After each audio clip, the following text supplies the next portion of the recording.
Welcome to the 4th annual... Envision a sanctuary where community and sustainability are the cornerstones of living. In this haven, every family is able to grow their own food, children flourish through homeschooling tailored to unlock their full potential, and education extends beyond textbooks, instilling self-worth and a deep understanding of the world around them.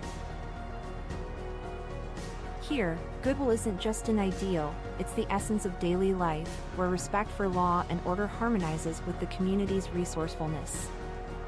This place isn't just a dream, it's a call to action for everyone who believes in a better, more connected way of living. Join us in building a future where each individual's contributions create a tapestry of enduring harmony and prosperity. Join us in Hotepistan.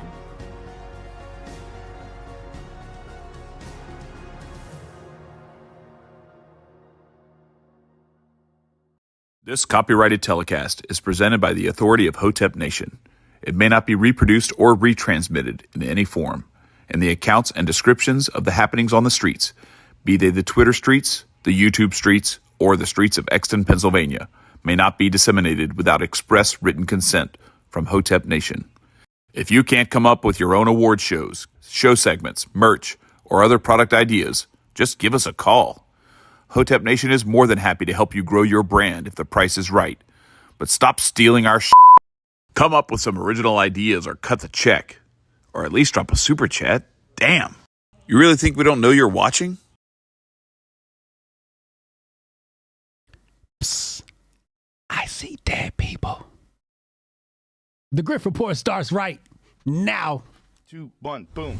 Hotep Jesus. Of all the Jesuses I know, he's the Hotepiest. Social scientist and YouTube host, Hotep Jesus. How the fuck do you get a name like Hotep Jesus? The one and only Hotep Jesus. Ryan Sharp, better known to the world as Hotep Jesus. Hotep Jesus. Hotep Jesus. Hotep Jesus. Hotep, you're a genius. HotepJesus.com. Somebody said, what do you think you are, some kind of Hotep Jesus? Ooh, and that's I was good. Just like, ooh, that's sexy. Yes, I do think I'm Hotep Jesus. Say OV-ho, OV-ho, say OV-ho, OV-ho. Now step this way, now step this way, step this way. Good morning, good afternoon, good evening, or good night, depending on where you are in the world.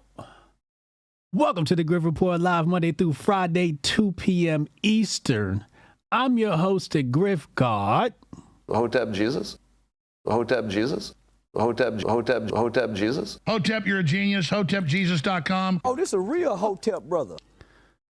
Hotep to the chat. Hotep to the Hotepistanis. Hotep. What's happening, y'all? What's happening, y'all? We are here. We done made it Monday.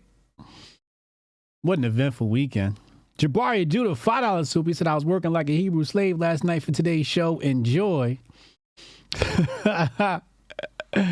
Phenomenal job keeping us up to date, Jabari. Ace said that was a generational ass whooping. Oh my God. He said OVO stands for other vaginal options. Listen, man. Shout out to Renee, Steph Colonel, Justine Eisenhart. Justin. I'm sorry, Justin. Justine Ellison, Steph Colonel, Strong Dad in the house. What up, Lauren? Lauren in the house. I see you, Oz AP. Oh man. Oh man. Oh man. Oh man. Oh man. We had a crazy. All right. Demic just hit me. And he's going to join the second segment of the show. And we're going to talk about what we got to talk about. You know what we talking about. Real quick, don't forget. Mother's Day sale right now. You can get Flopex for 50% off this week only. You use the QR code on your screen or use the coupon code MOM.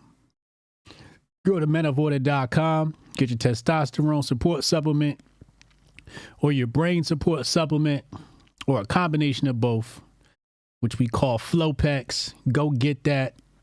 80% this week only. This week only, and your grandfathered in. Your grandfather is not only for your initial payment, but also all of your recurring payments as you become a member of the Men of Order family. So make sure y'all check it.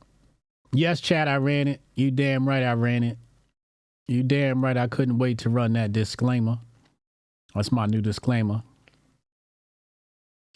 You know what I'm saying? We got a lot to cover today.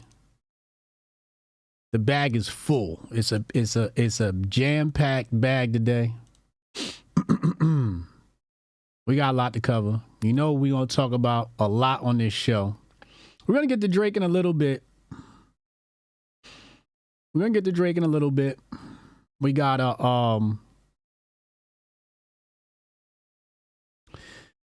a lot of grifters of the day today. There's going to be a grifter of the day segment coming soon. But I want to start off with a little musical medley. Tell me what y'all think about this new joint that just released. Tell me what y'all think about this record as we get the show warmed up today. House favorite, Goldstein's favorite artist. I think Goldstein got all of his albums. I know Strong Dad got his albums. Bryson Gray said he got a new reggae album. Let's take a listen.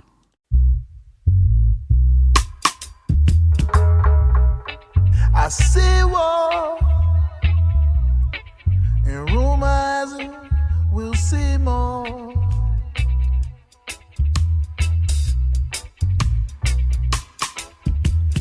Conquer and divide.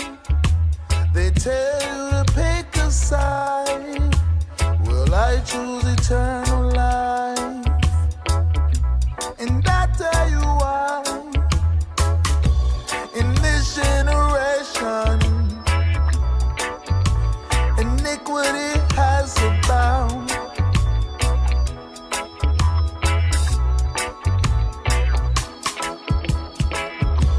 But in the New Jerusalem,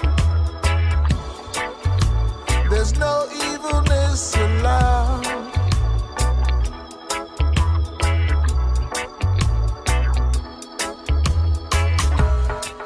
I see pain. I know we want to see change. I know we do. But they conquer and divide. They force you to choose a side. But on that day where you hide, and you have to explain to him why. In this generation, iniquity has abound.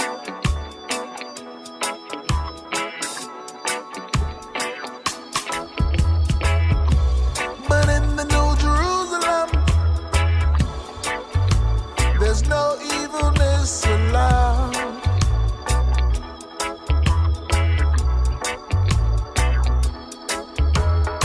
I think it's very important. Jerusalem, no, no, ain't that.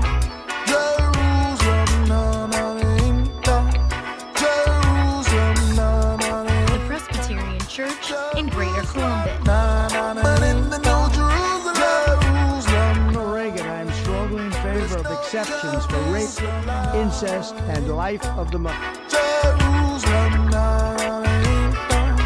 Jerusalem, but in the New Jerusalem, no, no, ain't that. There's no evilness allowed.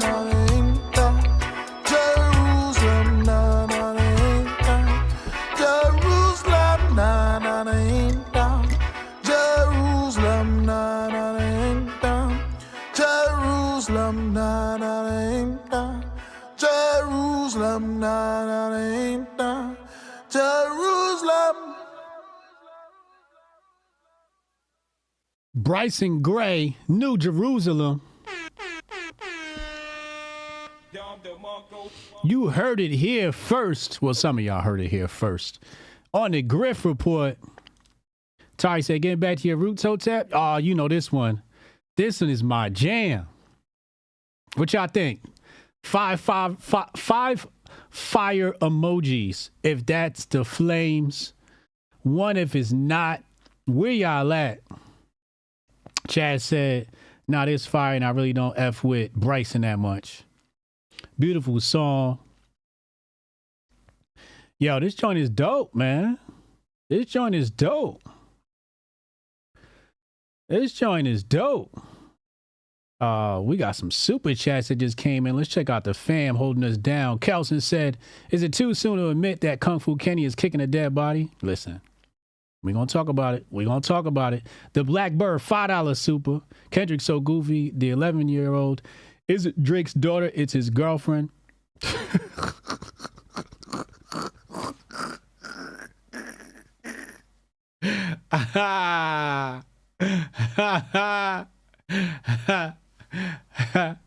I should steal this. I'm stealing this. Did you? Where did you get this from?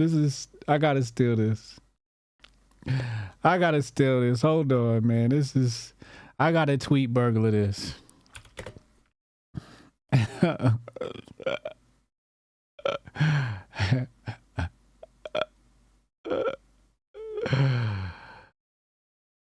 Oh man.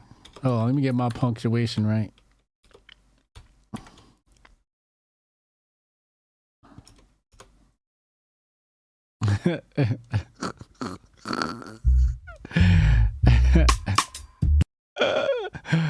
Oh, that was a good one.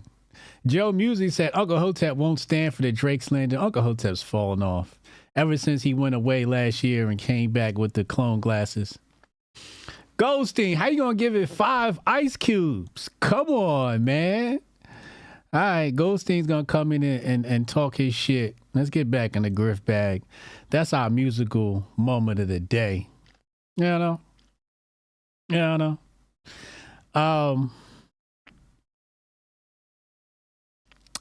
Today's show, I have to be careful how I structure it because I don't want too much overlap with the Drake situation. I want to make sure there's a lot here to go over. And then we got the big brain of the update, as you already know. I feel like we got to just dive. It's so much in the Drake conversation. I feel like we might have to dive into that now. But we're going to have to start off with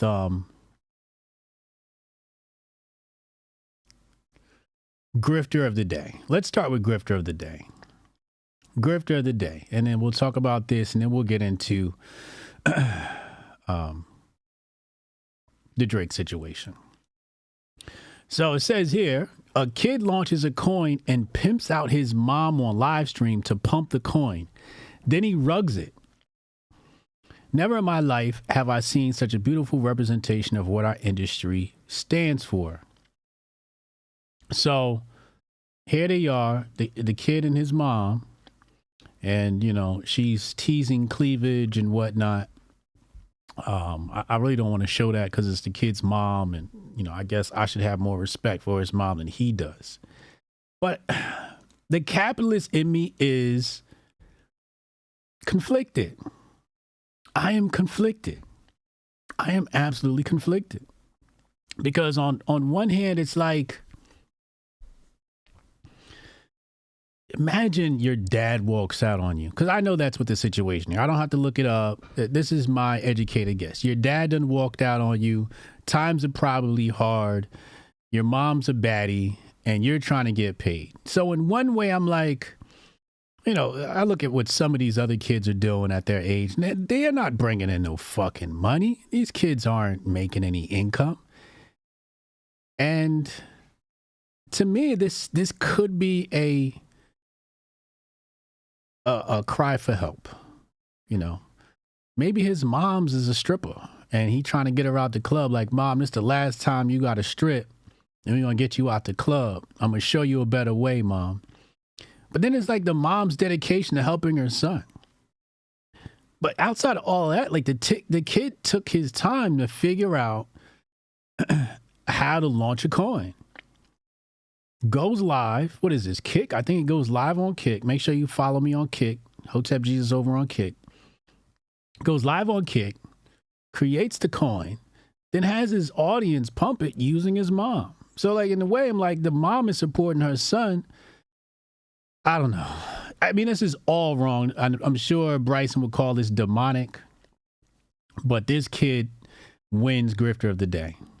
The mom even said in front of him, he used to suckle on these. Yeah. E-pimping moms is insane. Yeah. It's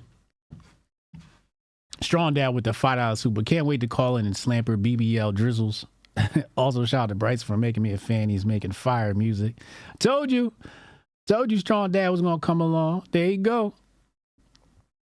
Chad, what do you think? Grifter or not Grifter? Is he Grifter of the Day or not? I feel like this kid is definitely Grifter of the Day. Anyway, let's get right into what everybody came here for. The Men of Order moment of the day. Kendrick Lamar.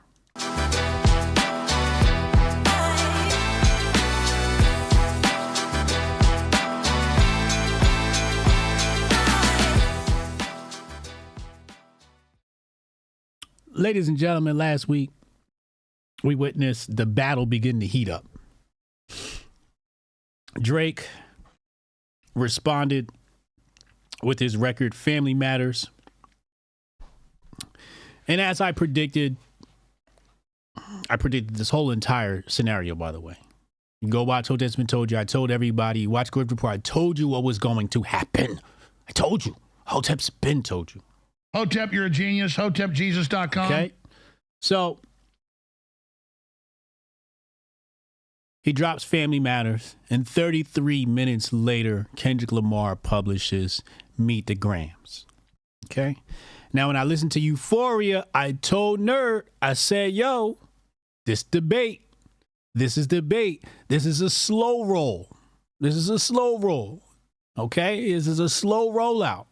You know, he was playing with his food. Kendrick was taking his time. So people heard Euphoria. I heard May say, oh, that wasn't it. When I heard Euphoria, all I heard was him trying to haunt and taunt Drake and bait Drake into responding so he could bury him. Okay. So Drake releases Family Matters. 33 minutes later, we hear Meet the Grams. People are still arguing over who's winning and all of that nonsense. And then this weekend, Not Like Us hits the internets and the whole place explodes. It was pandemonium online. Now, I was invited by King Bao to join a discussion to talk about this on Twitter Spaces, and Mickey Fax was there, and we were talking about this, and the record released about 5 minutes before the Twitter space started. So I had to get to the Twitter space late because I'm like, there's no way I'm talking about the Kendrick Lamar beef and not listen to the record that just dropped, which is Not Like Us. And I only had one listen before I went into that. And I said, yo, this the one. I just have an ear for music. I know when it's a hit and when it's not. Okay. I have a really good ear for music. And I said, yo, this the one. Okay. And I said there's going to be a lot of visuals in that Twitter space. You can go listen. It's about an hour long. So there's going to be a lot of visuals that come along with this because he's got step to the right, you know, step this way. You know what I mean? So he put the element in there, and then people went crazy with the memes, and they were dubbing that over people dancing, which made this whole entire viral effect. And the other thing I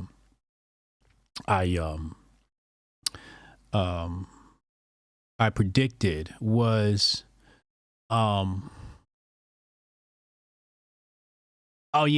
Drake's response. So in that Twitter space, we were talking about, well, what's Drake's next move? What does he got to do? Blah, blah, blah, blah. And I said, Drake got till Monday to respond. I'm expecting it Sunday or Monday. Okay. The people on the panel said he's probably going to drop on Tuesday and whatever. And I was like, You know, I said, Sunday, Monday. If he don't got Sunday, Monday, it's a Rizzy. You know what I mean? So he drops on Sunday. And I got to tell you, I listened to it right away. And I listen to Family Matters. And you guys know me, I'm a Drake hater. So I listened to Family Matters and I said, it's a good record. It's a good record. It's a really good record.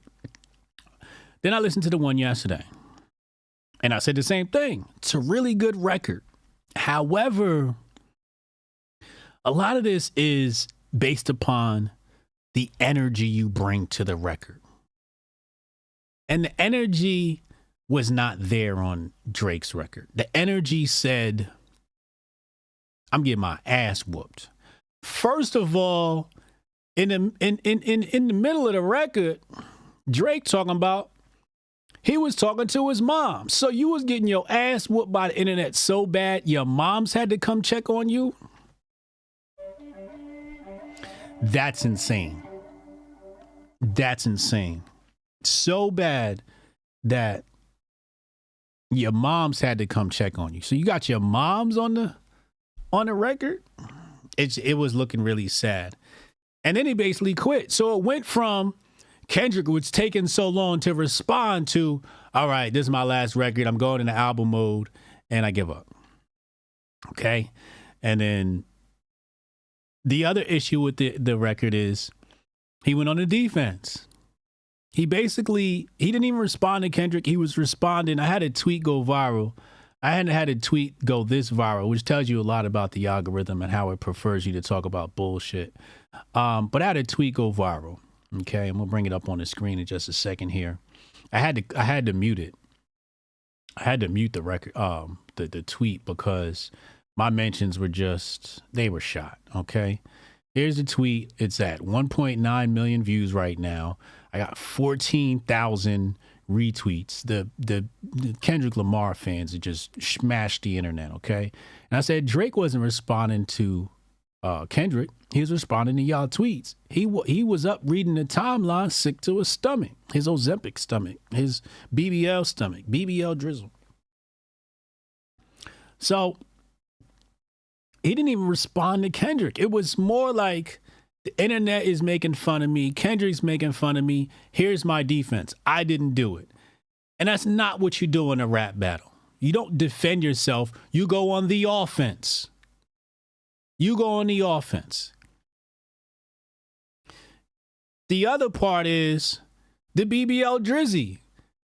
You like Drake made so many mistakes in this battle because it's not only about the records. I don't care what anybody says. It's not about the records. We're going to include the Instagram posts. We're going to include album covers, the audience, Metro Boom, all of it. Okay, we're including everything. This is all one giant historical record. So you have to include all of it, the allegations, all that stuff. And Drake made the mistake of calling out Metro Boom. So Metro was like, all right, watch this. I'm going to start the BBL Drizzy challenge. And then all the SoundCloud rappers came out of the woodwork, and now it's Drake versus the internet.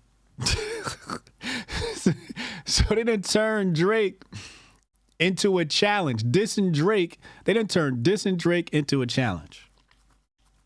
That was unprecedented and never seen before. Drake just made so many mistakes and left himself wide open. It is absolutely insane. But he went on the offense. And I think this is the first time a rapper ever quit in the middle of a battle. How you quit in the middle of the battle? It's just getting hot, bro. You just got hit with the banger and you quit that easy. You could tell he wasn't built for this from the very jump. He wasn't built for this from the very jump.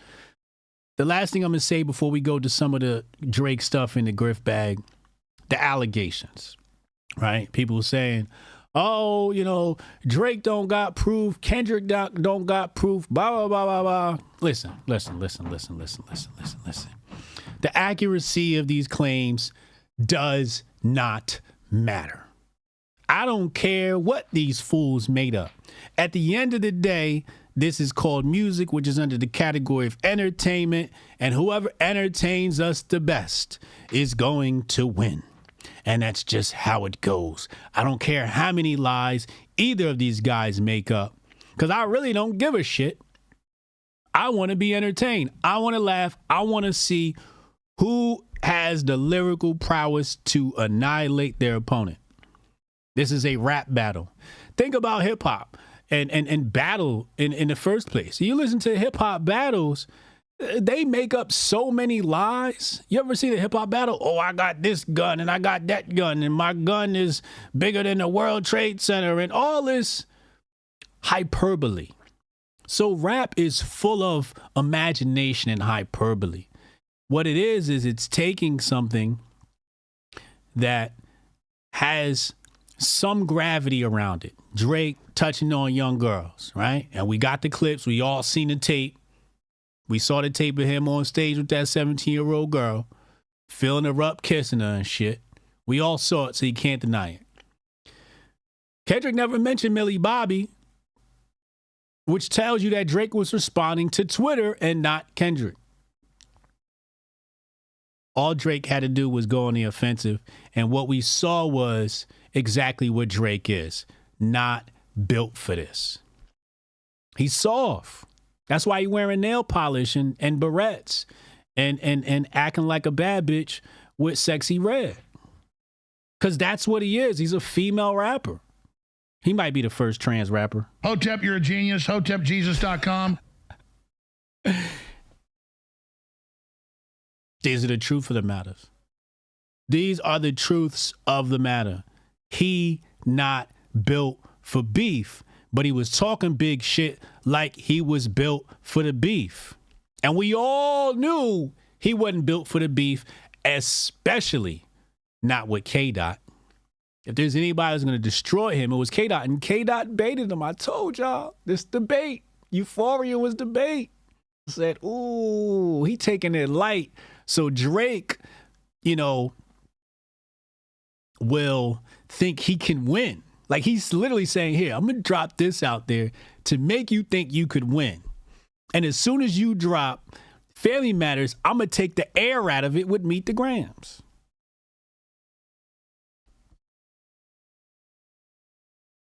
That was clever. That was really clever. Every time he did something, he just took the air out of it. And I just thought that it was genius strategy of war. Absolute genius strategy of war.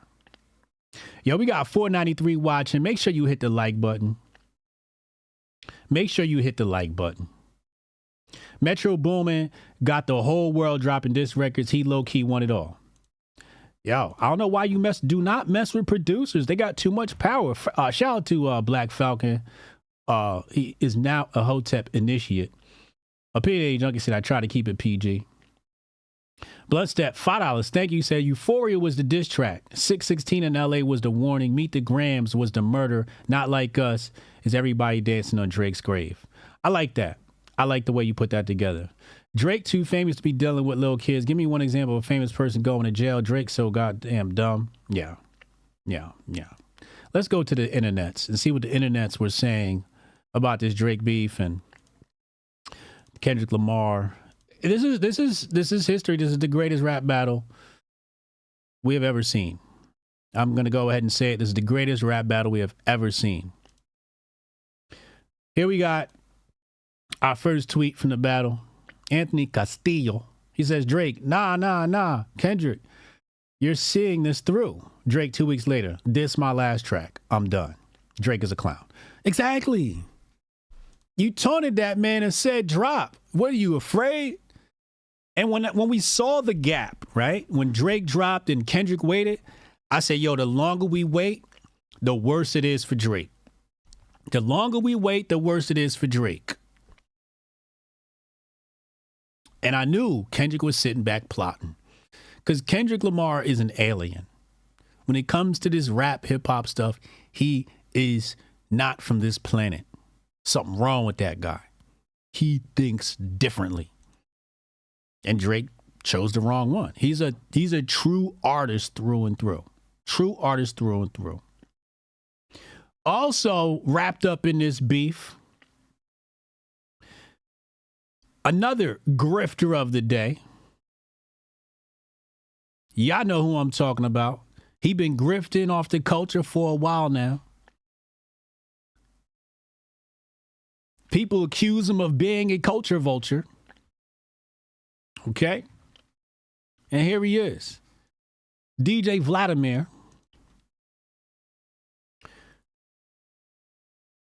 Here's his tweets. Now, DJ Vlad got he stuck his nose in nigga business with a bad opinion. If you're going to stick your nose in anybody's business, your opinion better be on point. And his opinion was shite. It was pure shite. Okay? He said, oh, the record wasn't mixed well. What?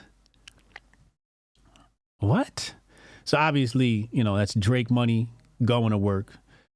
And a woman basically told him, mind your business, you and black folk business, okay? And DJ Vlad says, wait, so a professor at Princeton, notice he tags Princeton, is telling me that a white person shouldn't be allowed to voice their opinion about hip hop? Is that how you interact with your students? Don't try to change your words now. I'll be reaching out to Princeton about this on Monday. It's called a permanent record. Every university has one. I went to Berkeley myself. People spew ignorant and bigoted comments at you publicly, then act like they're getting bullied when they get a response. Typical victim mentality. Go ahead and take that Princeton out of your profile, sweetie. You just admitted it's not even true anymore. And he tags Princeton again. Says, good luck being a professor at Princeton again. Tags him again. This is the third time he's tagged Princeton. I doubt the university supports their faculty telling non-black students to shut the F up about anything hip-hop related because of their skin color.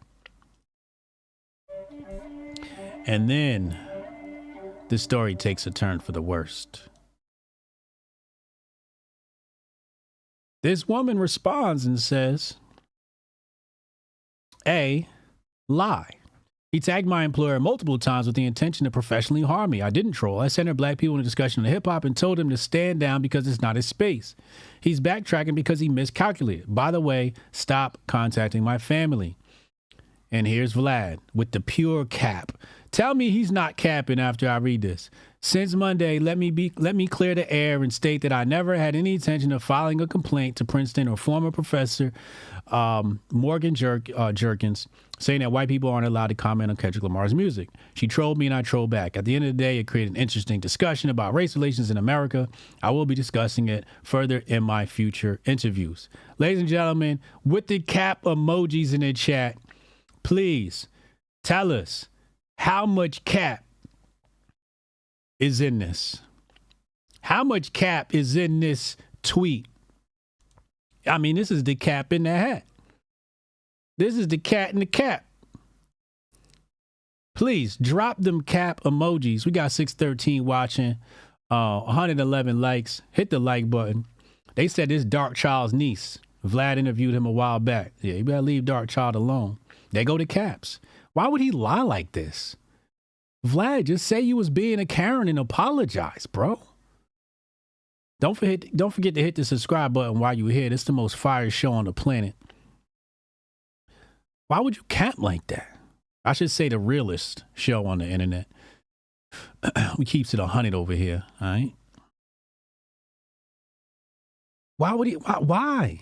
Just say, yo, look, y'all, I didn't read the room. I was being a Karen. My bad. But you can't say you never had any intention of filing a complaint when you literally filed your complaint on the X app and tagged her employer. That was the biggest Karen move ever. King Cap? Yo, this is King Cap. Facts. This is why Vlad's got to be removed from the culture, yo. Cannot give this dude no air no more, bro. He's been bad for the culture. He will continue to be bad for the culture. Do not click on his links. Don't click on his interviews. I don't care if Jesus come out the sky and he interviewed Jesus. Don't watch that shit. It's a wrap for Glad. A lot went down. A lot went down this weekend. I wanna play one of the Metro Boomin just to show you how bad it got. People was recording videos to diss Drake. Let's play this one from this brother. This one was fairly decent. There was a whole bunch of them. A lot of them were really good. I was surprised. I thought we were going to hear a lot of crap. There was even somebody in Japan dissing Drake. How you got the Japanese dissing you? In another language. I heard we were screaming that Drake was dead, bitch trying to get at him cause he was a fed, bitch trying to get at him, he was talking about Megan Dream. I promise this shit for the fam, and this shit too easy, off of the heezy, and hurt my lung, I feel like I'm wheezing, cheesy, watching my hand is bleeding, Drizzy is freezing, let me be the reason. They gave me a stick, so I made some fire, his ass was listening, wearing a wire, this dire, I promise that boy is a crier. They had the internets dissing them. The internets was dissing them. This is unprecedented. I've never seen anything like this ever in a day of my life. This is, it's just unprecedented. Unprecedented. It shows you how unpopular Drake is. We got some of the numbers. Chad sent me over some of the numbers. Let's read the numbers because everybody like to go by numbers and this, that, and the third. So what we got? Last time we checked, Family Matters did 14 mil. The Heart Part 6 did 9.8 mil. He stole the title for that from the internet. Push-Ups did 8.7 mil. Here's Kendrick's numbers. Not Like Us, 19 million. Keep in mind, Not Like Us is now #1 on Spotify and Apple. Meet the Graham, 16 million. Euphoria, 15 million. So the people are speaking up. I saw one clip where Drake had a video and the recent response. And he had more double the likes than it was views. So the machine is doing their best. I know Universal Music had a meeting this morning and the PR is out here. Drake's PR team is probably scrambling right now. I think Drake's PR team was part of the reason. I think one, because he just felt like he got his ass whooped and he was deflated, had to call his moms. But I think his PR team said, yo, cut it, Drake. This is where we got to stop right here, Drake. We got to stop the bleeding. We are going to lose money. We're going to lose booking opportunities. It's just bad. Universal probably called and said, yo, tell Drake stand down. We can't maintain this fire. I mean, Drake's response was so abysmal that Kendrick hasn't dropped another record yet. Let me just check to make sure nothing dropped while we were streaming. This is why streaming's great. Yeah, we don't have a new K-Dot record. And I think if Drake would have came with something respectable, we would have got another K-Dot. But apparently, K-Dot has said he's going to stand down. That's what the rumor is. Rumor is, I saw this on Mickey Facts page, rumor is K-Dot's going to stand down because he's clearly won. Okay? He's clearly won, and it's not even close. It's a massacre. Nerd Nash says K-Dot is up 2-1. I'm fine with that. I got it. I'll settle with 2-1. I'll settle with 2-1. I really want to say 3-0 because he nullified Family Matters right away. So,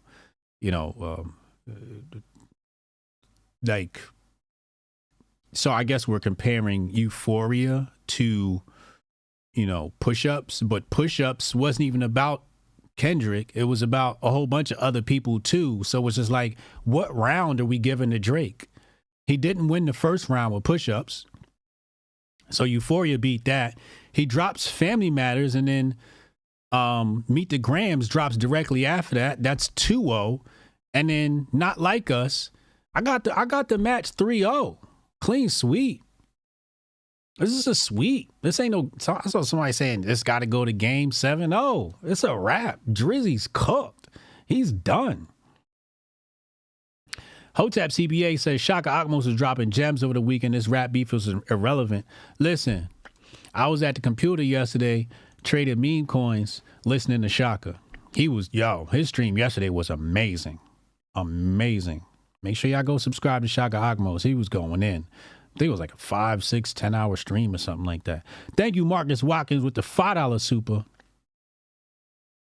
Drake is going to diss Kendrick, just indirect. DJ Academics is a joke. Dude is capping for Drake. Yeah, he's probably on payroll.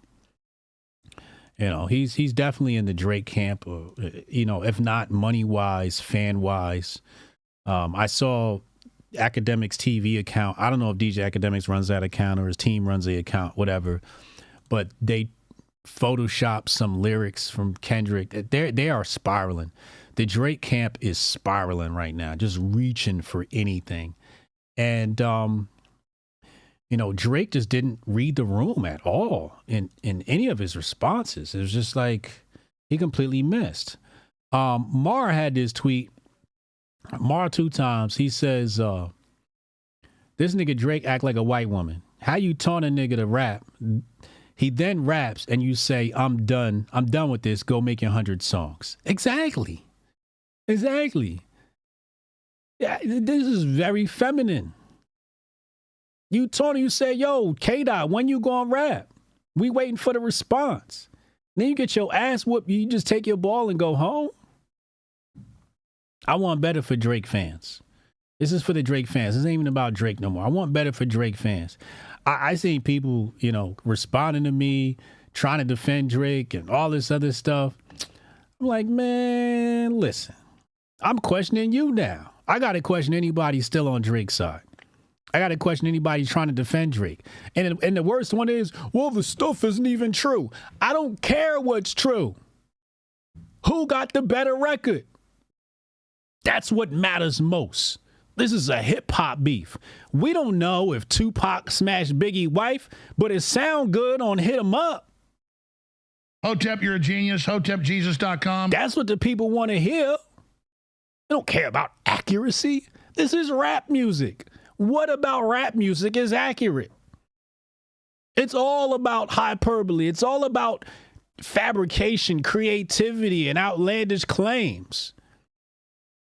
How many outlandish claims on the record? Jadakiss once said, got so much weight coming in, they got to weigh it with the boats that they weigh the whales with. Now we know he was never moving that much cocaine. That they got to weigh it with the same scale that they weigh the whales with. But we love the line. We love the bar. We listen to Pusha T. He lie on every record, and I love every single lie. Every time he talk about how much, you know, white girl he done distributed, I loved it. I loved it. And we know it's not true. It doesn't matter. It's about how clever you are, how creative you are.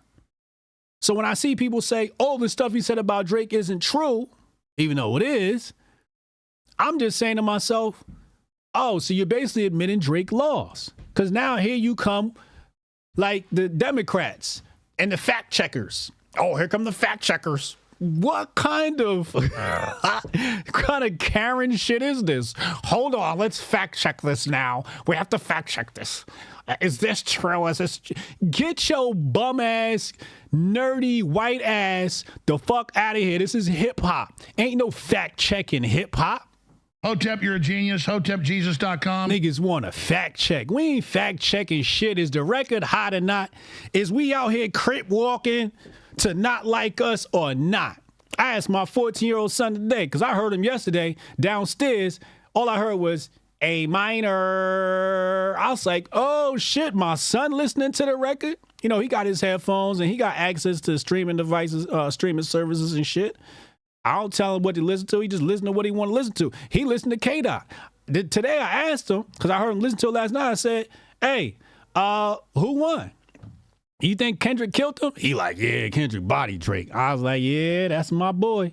That's my boy. He know what he listening to. And to make matters worse, you remember that email that went floating around out of Universal Music or Metro Boomin? Metro Boom, what he say? Here it go right here. I'm lame, but the first week after like that, you tried to block it at radio. I've been sitting on this email for a month now, but was just sparing you. Oh, you ain't like that record? And here we got the email. This was rumored to be real, but people challenged it. Well, Metro Boomin says it's real. Hey, Becca. This is from Universal Music. Per our conversation last week, we are not granting radio rights for Like That.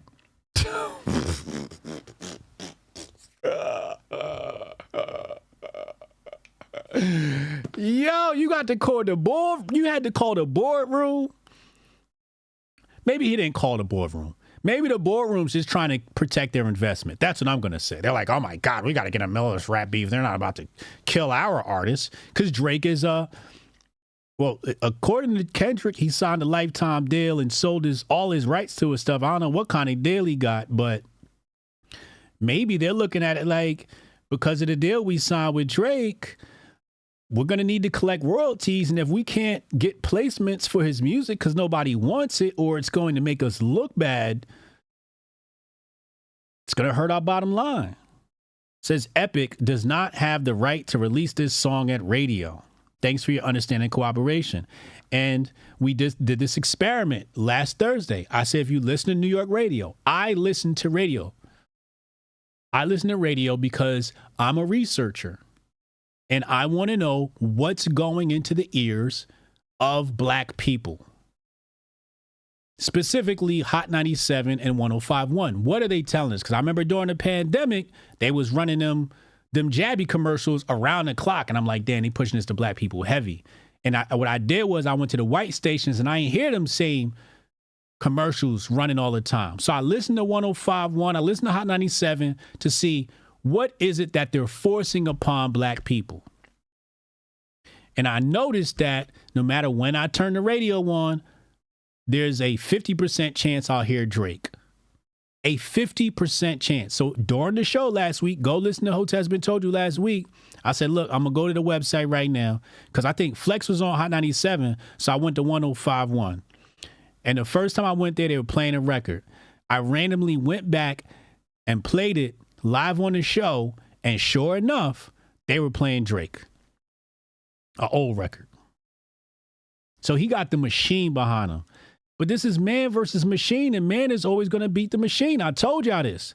The infiniteness of human intelligence is more infinite than the machine. I keep telling y'all this. Kendrick Lamar is an alien. You could get all the bots you want, all Universal Music, radio, streaming platform. You can do all of that. They tried it with Ye. Vulture still went #1. So you can get all the machine behind you, but when you hit the heart and the soul of the people, especially black people, oh, there's nothing you could do. And you give black people something to dance to. A dance anthem right before the summer. And the crazy part is that was Drake's strategy. I'm going to drop this radio hit and that's what's going to kill him because people going to dance to my record. Meanwhile, Kendrick gave it to us on the weekend right before everybody's about to go out. So cats is pre-gaming and Not Like Us. You get to the club, DJ playing Not Like Us all night. 10 times in a row. This is what the streets are saying. This is what the streets are saying. Okay?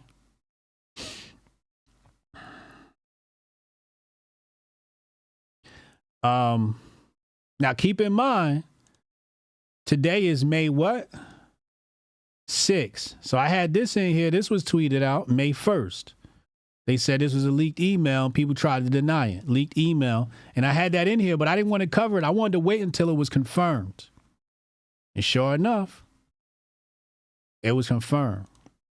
Now they saying Drake got kids everywhere. And they saying this one of them. Now, this is the part of the beef I really don't want to spend too much time on because, like I said, I really don't care. But this little nigga look like Drake. I don't know. This lady's on interviews saying she had a baby with Drake. According to the tabloids or whatever, the news outlets, they're saying that, you know, she went on radio and said that, you know, she got pregnant by Drake. And this, I don't know if this is Photoshop, real, what, but this definitely looked like Drake baby. Drake, take care of your kids. And you know what is the sad part is, Drake got an album cover with all the pregnant ladies on it. So it's like, it was not prepared for this battle at all. Drake was not prepared for this battle at all. You see what I'm saying? What's the chat saying? How folks sided with the machine? Well, if you sided with the machine, aka Drake, it just shows you that you've been compromised by the machine. That's the machine basically saying, yo, this is how you're supposed to think. This is called brainwashing. This is called conditioning. And when you take somebody and you run their records all over, I mean, how many times have we had a record release? You hear it for the first time, you go, it wasn't that good. A week later, a month later, you done heard the record 30 times. Now you're singing along. You're like, I don't even like this record. This record's trash, but I can't help but sing it because you play it over and over again. Stuart said the paper tiger is getting destroyed. Yeah. What else the chatters are saying? Big Corpo loves Drake? Yeah. Drake's for the radio. Chaos. No, Drake was forced on the radio. Before Not Like Us, I think Button had the best diss record against Drake. I mean, when Button dissed Drake, that was an annihilation. It was masterful artwork. I still think Button's probably fighting for that #1 spot for Drake disses. It's just that Button wasn't as big at that time, so his didn't get the visibility. Drake is not a rapper. He is a business. They definitely made the call. Yeah. Drake, stand down. You are not built for this. You are jeopardizing our royalties. You're jeopardizing our bottom line. You're jeopardizing your own bottom line. We have to pull out. This is not us. We don't do this. This has become messy. You know, that's what they're saying to me. Drake, it's just becoming too messy. You know, it's becoming very gossipy. This isn't our brand. You know, we have to get back to what we're doing. You know, it's time to release another album. Let's get in album mode. Let's lock in. You know, maybe you need to take a few weeks off, go on vacation, come back. Let's lock in. Let's go in album mode. Let's just ignore those niggers, okay? You know they said with the hard R. Let's ignore those niggers. And let's just do what we do. We make hits, okay? That's what we do. We make hits. That's what happened. Said, rolling in a tunnel with my woes. Denying radio rights is desperate. It's a huge desperation move. But I get it. They're a business. They're trying to do anything they can. I don't respect it, but I get it. I can't respect it, but I get it. The bop was what did him in? Yeah, the bop did him in. The bop did him in. And then he's talking at the end of the record. Are there any Drake fans in here? Anybody in here still think Drake was up? Anybody in here still think Drake was up? Show your face. Uncle Hotep did a whole stream last night defending Drake and just trying to find a way. Oh, Kendrick makes music for New Blacks and Obama, and I don't know how many times he's repeated that line. Keep in mind, I'm going to be live tonight. Patreon.com/Hotep's been told you, Uncle Hotep. We're going to duke it out tonight again over this Drake. If you want to watch that, Patreon.com/Hotep's been told you. We're going to be arguing tonight, 10 p.m. It'll be live to our subscribers. But Uncle Hotep came in talking about his new name is Uncle Crody. Uncle Crody. His new name, Uncle Crody. Uncle Hotep, new. I'm gonna show you how bad Kendrick got his ass whooped. Cause Uncle Hotep had been tweeting about this shit nonstop, just like the rest of us. You know what I mean? And then what came around Sunday? After, let's pull it up. Here we go. Here's the tweet. This Uncle Hotep.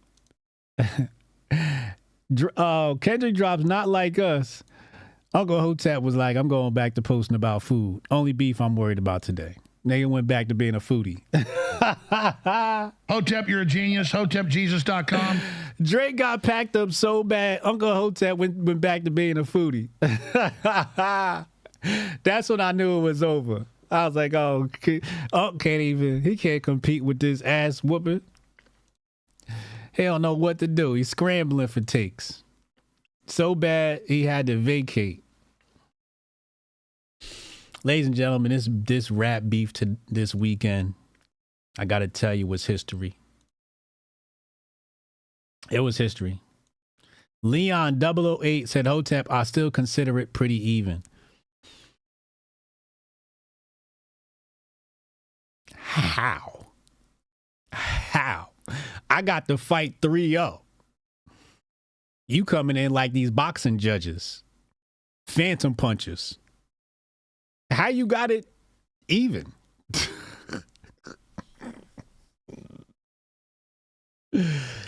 Even Cam and Mace capitulated and said it was a wrap.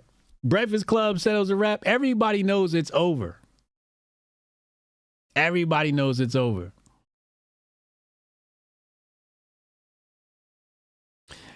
Mike Bell said, I was a Drake fan and now I'm against his existence. See, that's how you know it's bad. When you just take somebody's fans and be like, I'm not a fan no more. Chad said, $5 super. It's confirmed now that Drake is a white woman after Uncle Hotep spent the whole stream with the cape on for him last night. Facts. Hotep. Facts. Fresh Mike said, Drake is a basic boxer with the machine pushing him. K is John Jones level MMA fighter. The levels are different.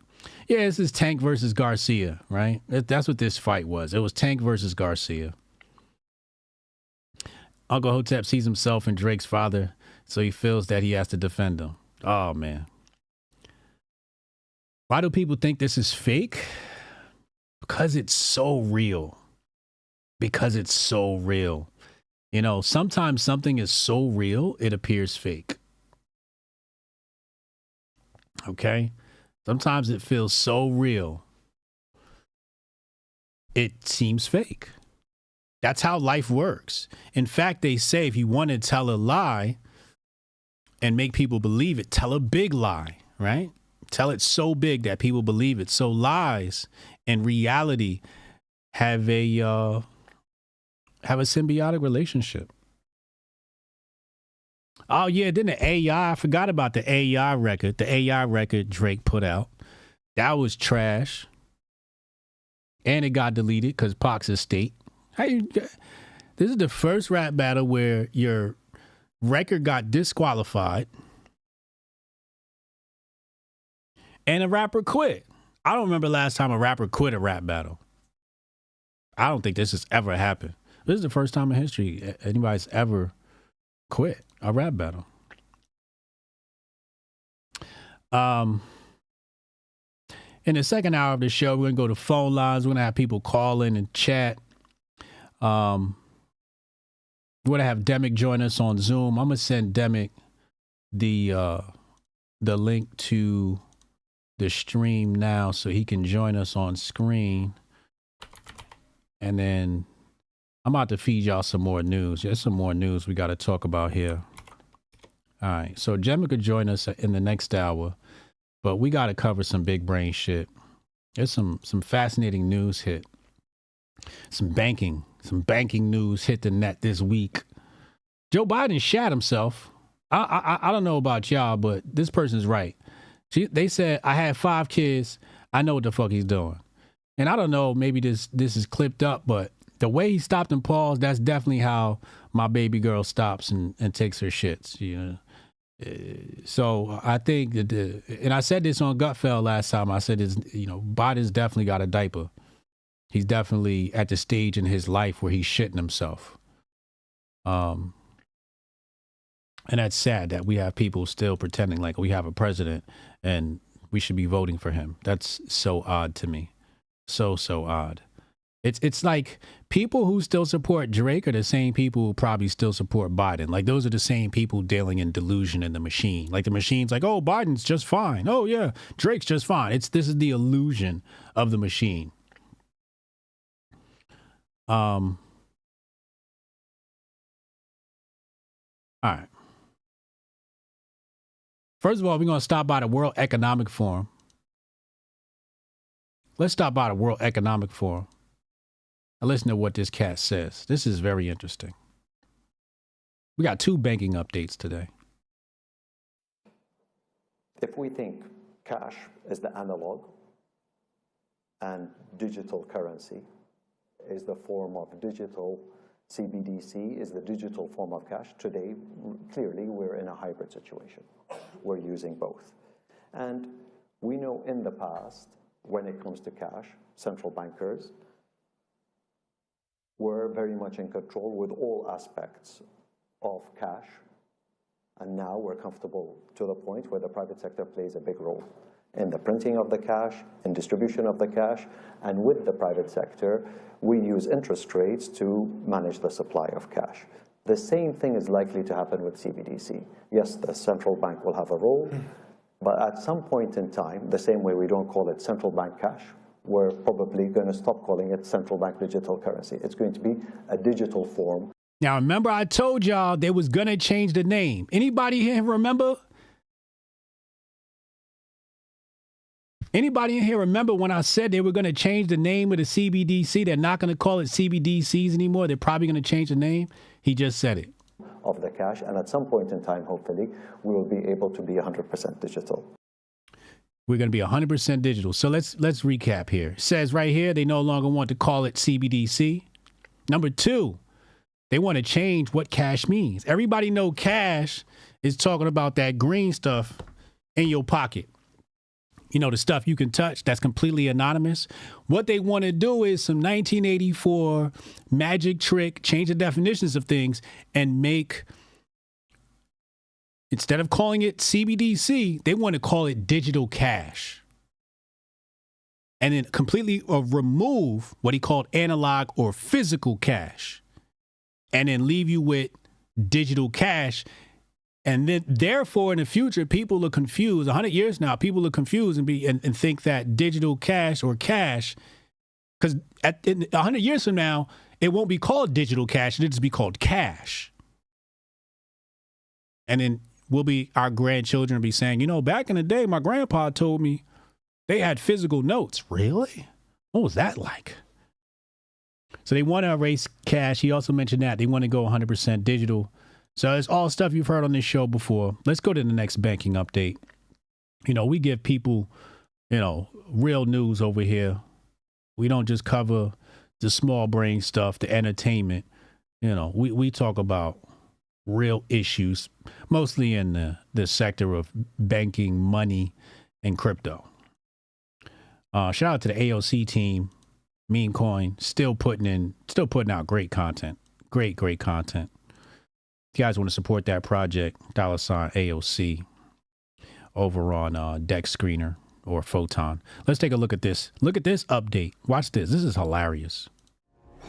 The U.S. government can't go bankrupt because we can print our own money. It obviously begs the question, why exactly are we borrowing in a currency that we print ourselves? I'm waiting for someone to stand up and say, why do we borrow our own currency in the first place? It's a good question. That's a really good question. And a lot of it has to do with the fact that they believe that the government is not responsible enough. Well, at least that's the excuse they'll say, because they're financial delinquents. And that's actually true. Like you said, they print the dollar. So why does the government even borrow? Well, pay attention. Pay close attention.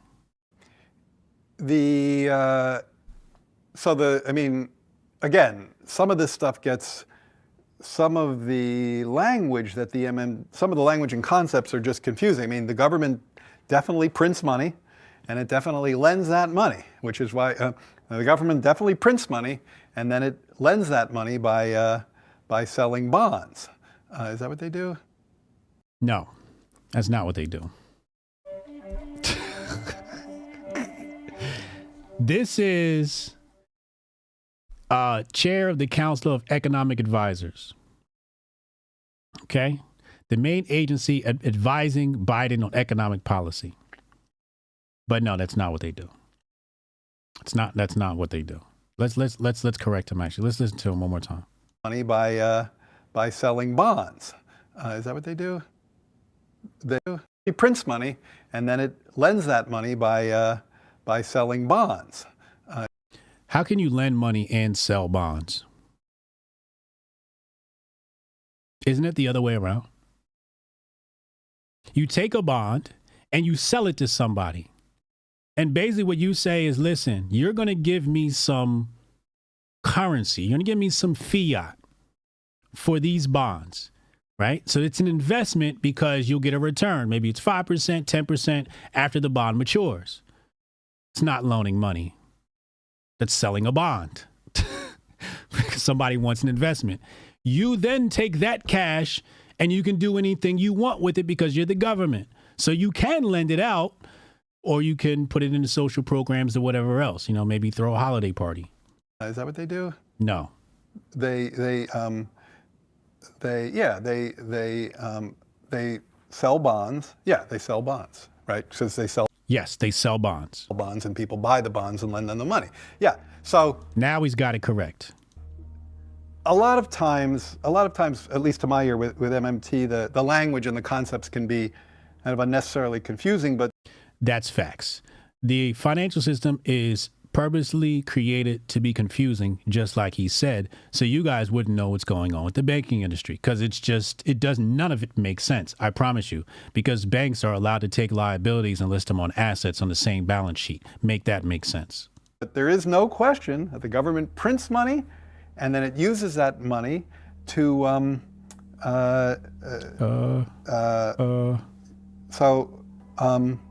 yeah, I guess I can't really talk. I don't get it. I don't know what they're talking about. Like, oh, this is sad. Because it's like the government clearly prints money. It does it all the time. Now, the government does print money through the U.S. Treasury based upon guidance from the Federal Reserve. And it clearly borrows. Otherwise, we wouldn't be having this debt and deficit conversation. So I don't think there's anything confusing there. Who are you borrowing from? That's the question. Who are you borrowing from? If I sell you a bond, is that borrowing? Some people view it that way. If I have a company and I sell you shares, and I promise you a return, then am I borrowing money? No, I'm selling shares because you believe that you're going to get a return on this investment. So it's just an investment vehicle. And the government then takes that money and does whatever it wants with it. But the fact that this guy doesn't know what's going on lets you know how confusing the system is, and lets you know that you should not feel bad for not knowing what's going on. Okay? What video is that? This video is called Finding the Money Film. Finding the Money Film. Maybe I'll do a watch party on this. That'll be fun. You guys know I love to talk about banking and money. So maybe we'll do a watch party on that.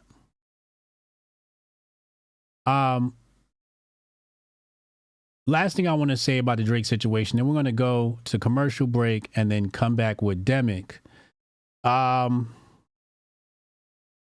Anti-Semitism. Anti-Semitism.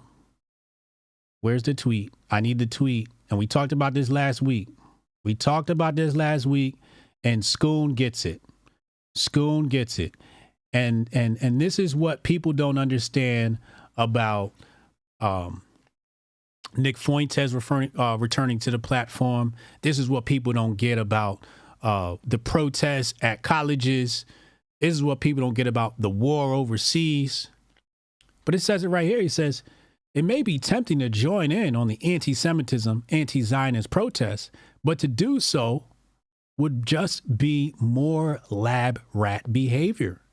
People are deliberately being steered. Be careful, you get walked into a left hook. Isn't this what we said on this show last week? Hotep, you're a genius. HotepJesus.com. And a week ago, and the week before that, and the week before that, and the week before that. They setting y'all up. They are setting y'all up.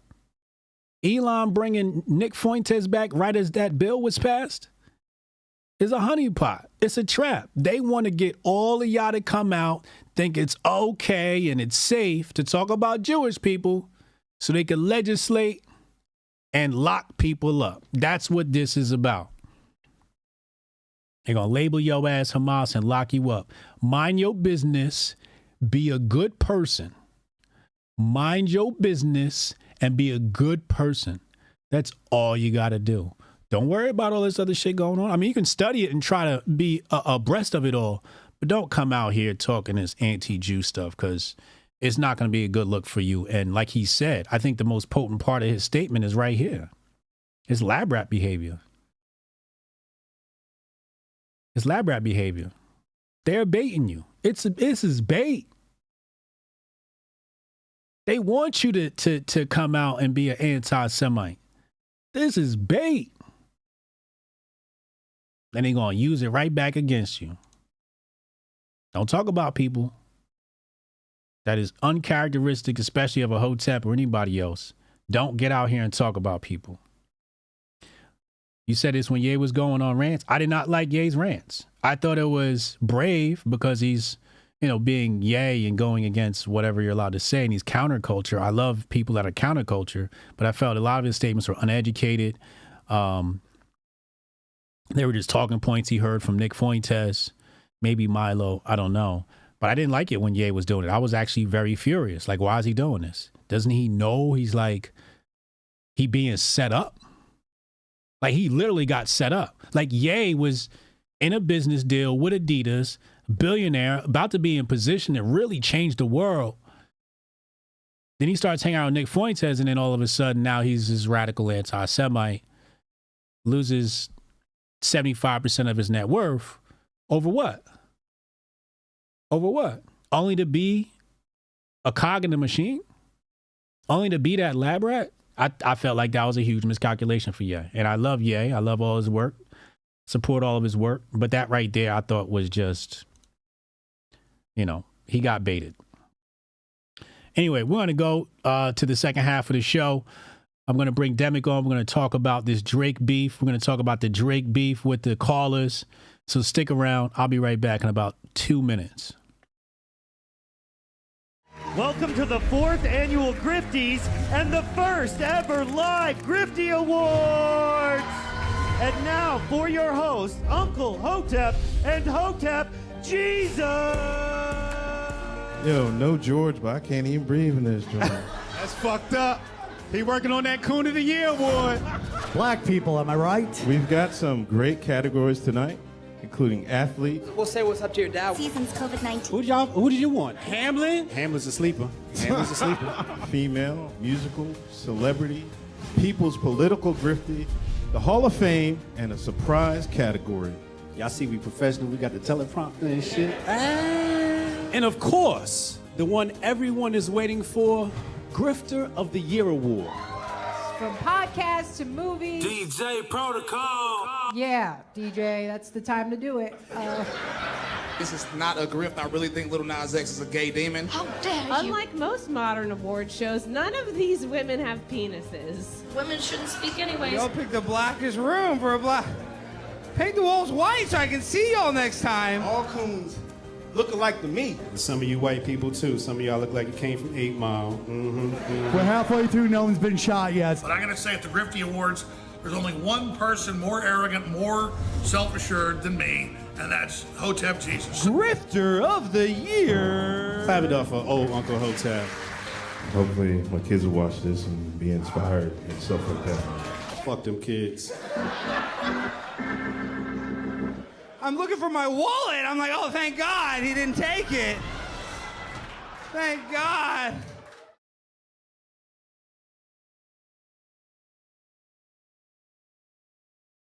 It's hold on a second. If not, I'll just have to hit that later. But wait, how's what? Getting better. Hold on, let me fix my screen. We got Demick on the screen. Y'all see Demick here. We got Demick on the live with us. Looks like he's out in New York City right now. Your audio sounds like you just underwater, but what's your take on this whole Drake situation? Huh? It still sound messed up? It's a little bit better now. Okay, yeah. So, all right, so I've been hearing you going in. You know what I mean? Yeah. I got a lot to say about Drake, Kendrick, whatever. I do feel like Kendrick is actually, like, I've never really listened to Kendrick. I keep it real. You know what I'm saying? But he does come off as, he's not real. I think he's mainstream because he's not lyrical, right? I do think he's not lyrical. I think that his concepts are where he wins at, and then he executes the concept super simple enough where the mainstream can eat it up. That's why the people who are fans of Kendrick, not you, but like the factions of people that are fans of Kendrick are actually people who don't listen to any other lyrical rap, right? They listen to Kendrick and then they listen to like Taylor Swift. That's what's happening. What? Right? No, that's facts. No, that's right? not true. Look, like this, right? In 2014, I want to say. Yo, the chat said you Drake ghostwriter. Listen. In 2014, no. I don't want to say that. I do think Kendrick is in the lead right now. You know what I'm saying? I don't think that Drake could even come back from that not like us. You know what I mean? Like that made him a laughing stock. You know what I mean? So I'm not a Drake fan either. I'm just calling it like I see it. I see it like this. Kendrick was, to me, he's like an industry plant, right? Where they put him at the top, going through Dr. Dre, Jimmy Iovine, like that. And so like his first set of fans was actually people who don't listen to rap. So all his shows are jam-packed, and the people who actually listen to lyrical rap haven't even heard of him yet. No, right?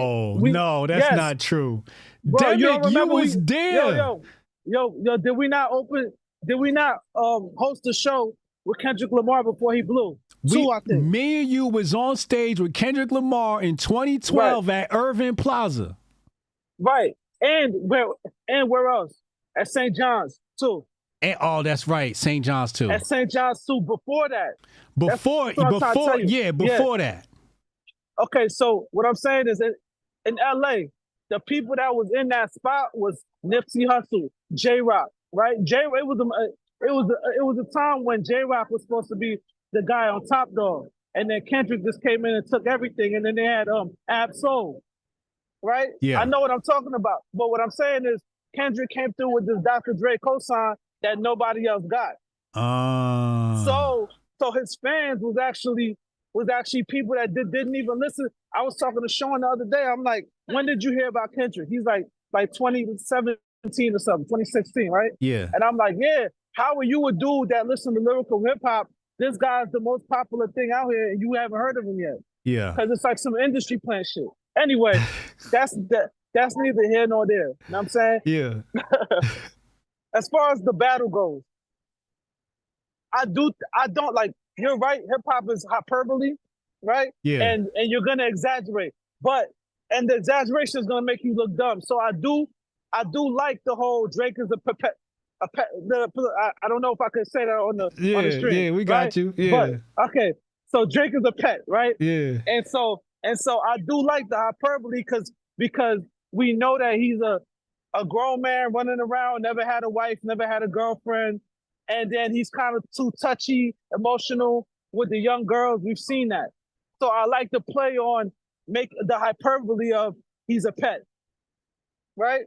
I like that. But what I don't like is straight up lies though. Because you can't just say anything. Like it gotta be an exaggeration of something. But we got the videotape. Drake was on stage with the little girl. Yeah, he's gonna. What I'm saying is this. I'm not saying that don't make him a straight, like a pedophile is right. That's a crazy threat. You know what I'm saying? To say to somebody. But that's just the hyperbole of it all, right? Yeah, but we don't want to play with that though. There's certain things you don't play with. It's in poor taste. It's a battle, so we letting it ride. But you making fun of him, just like how Drake tried to make fun of the Kendrick Ben whatever when he was young. Yeah. And it's like, some of your fans been through that for real. Right. So that's not an angle you really want to take to make fun of somebody who's been through that, is my point. Right. You know what I mean? Right. Because that's an L for Drake. Drake lost me as well when he said Kendrick rap like he trying to get the free the slaves. Yeah. That's not really, as a white dude, you can't really say that. You know what I'm saying? It's just not, you can't say it. Yeah, I mean, I'm trying to call it like it is. You can't say that. So like, I do think that Drake's bars have been way better. The Family Matters joint was so good, but Kendrick did such a great job by not even letting you sit with it. Like now, right when you about to say, okay, let me run this back. What's he really saying? What's the deeper thing behind this bar? Yeah. Boom, Kendrick drops, and I've appreciated how ill he's been with just I rap. You know what I'm saying? And not being like shook, like, oh, I don't know if this is the right one. I don't know if that's the right one. You know what I mean? That's why I stand on a lot of that. Yeah. I do think that Drake can come back. The only way Drake can come back, because that Not Like Us, that's gonna live for a long time, right? It's almost like 50 verse Ja. How like after a while you couldn't even play Ja because it was like that's what Drake is looking like right now. He getting booed in the clubs, but if Drake has video, and this is why I say the truth is important. If Drake has a TMZ clip of Kendrick whooping his girl ass, right? Then it's different because now you messing up his bag because now where the tape at? It don't exist. It don't exist. He's saying he got a tape. If he had a tape, the tape would have been dropped. You heard the Drake record yesterday. He gave up. That's the red button. He keeps saying he got the red button. The tape better be the red button, is all I'm saying. Yo, right? If he get the tape, yes, that could be a red button.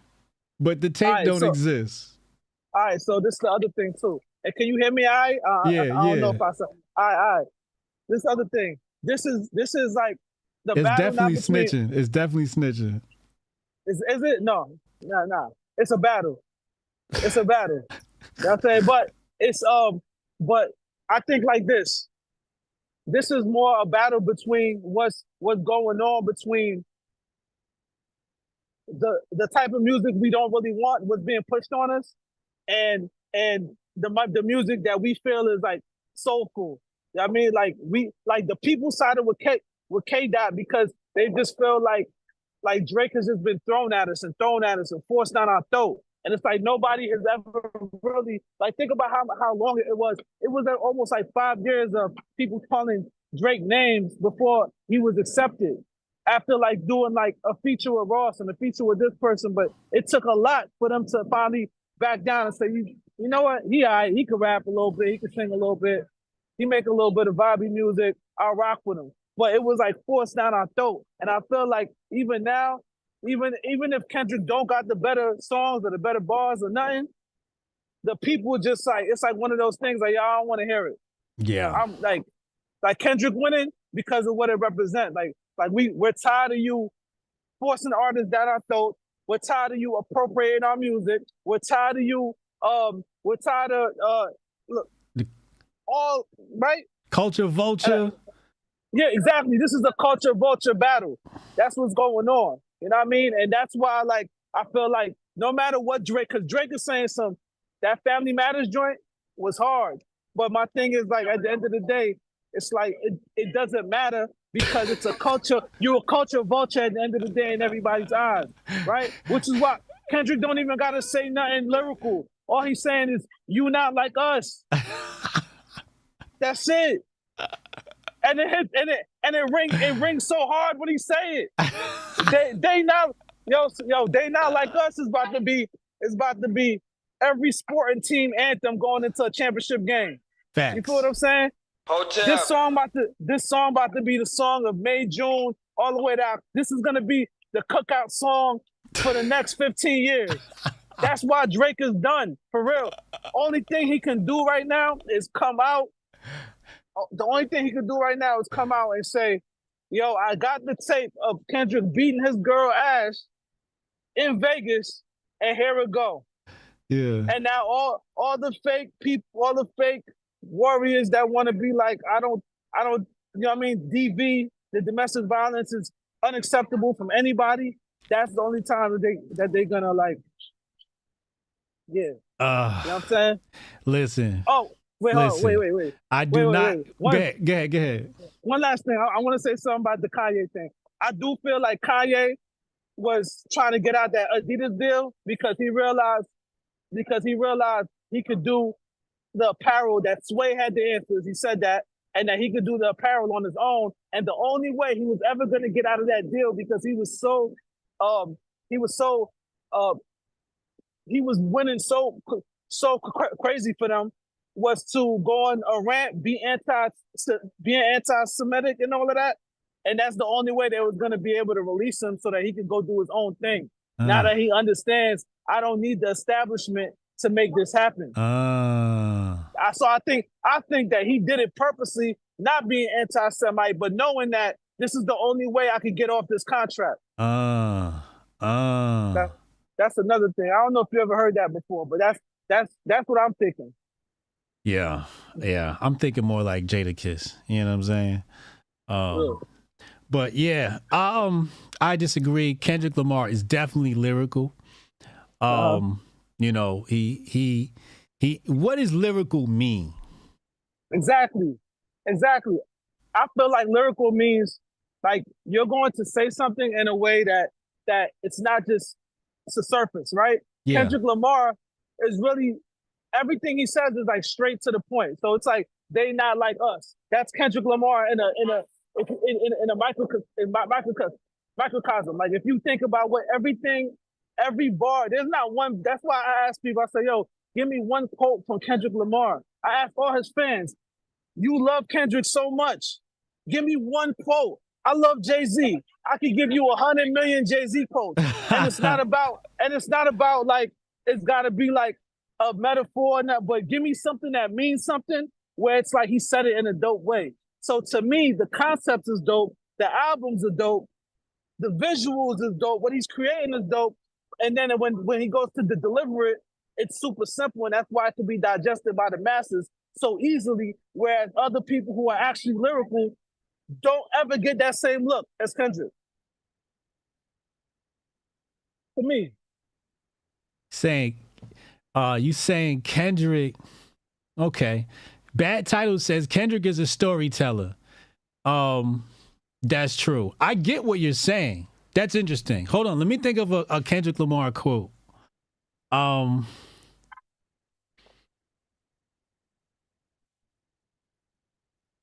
Bitch, where were you when I ain't got the gang. King Kunta hook go off. I can't agree. I can't agree that it doesn't have metaphors. I think it doesn't. He has similes. He has metaphors. I get what you're saying, that he speaks right to your soul, but I do think there's depth to what he's saying, you know, in his lyrics. But that's an interesting concept. I'm not saying there's not depth. There's obviously depth to what he's saying. I just don't think he's doing it in a way where it's like the other rappers that are actually lyrical. Like if you go through like Jay, right? Like you just go, and even Jay with the storytelling, like the way he tells the story. I had to hustle, my back to the wall, ashy knuckles, pockets filled with a lot of lint, not a cent, got a vent. You know what I'm saying? Like that's like, to me, that's like, damn, I can see that. Yeah. With Kendrick, I personally don't ever get that. And I feel like one of the things is he's very easy to digest, which is why he's such a mainstream artist, even though he talks about these deep concepts. Yeah. Because when it comes to the execution is great and dead simple. Think about it. You know what I mean? And some people not gonna agree with that. That's my take as being somebody who writes and been listening to music and doing for a while, and I'm listening to him, and but that would put you in the same class as Biggie. Nah, but Biggie, you just described Biggie. But Biggie just was, like Kendrick. He speak right to you. Charisma. That's true, but he had the charisma with it though. So, and Kendrick don't got that. That Biggie is like that smooth big dude. Yeah, Kendrick but it was simple. It was straight to the point. I know, but everybody got like something that they shine. Biggie shine because his voice and the charisma behind his voice. Yeah. Kendrick's voice is not Biggie's Biggie's lyrical. Voice. Is he? He's not. I never consider him as being lyrical. I mean, he's not a game. He's not a joke. But is he lyrical? He's just telling you he's telling He's good with the story to telling, right? Yeah. Because it's easy. Like, you know what I mean, I got a story to tell. A man played. You're saying you got to take it to the 9th dimension, right? You got to be Lupe, Royce, Buttons, Royce the 5, Crooked Eye. Yeah. Kendrick You're is saying not Kendrick's even on the not level that. of Royce. He's not Royce. He's 'Cause not that's what I'm saying. Sci-High. Exactly. Somebody like Royce is not going to be able to be No, digested by I the could agree with masses that. I could agree with because that. he's actually lyrical. You know what I'm saying? Yeah. Even like Eminem is lyrical, but Eminem was able to be digested because he's white. Right. So everything else don't matter because he has a wow factor of wow. At the time 1998. Wow, we never seen a white boy rap like this. Now you see white dudes rap like that all the time. But back then it was like, yo, this is crazy because he's a white dude and he's not Vanilla Ice. Yeah. He's not Snow. Yeah. You know what I'm saying? He's spitting with. Yeah.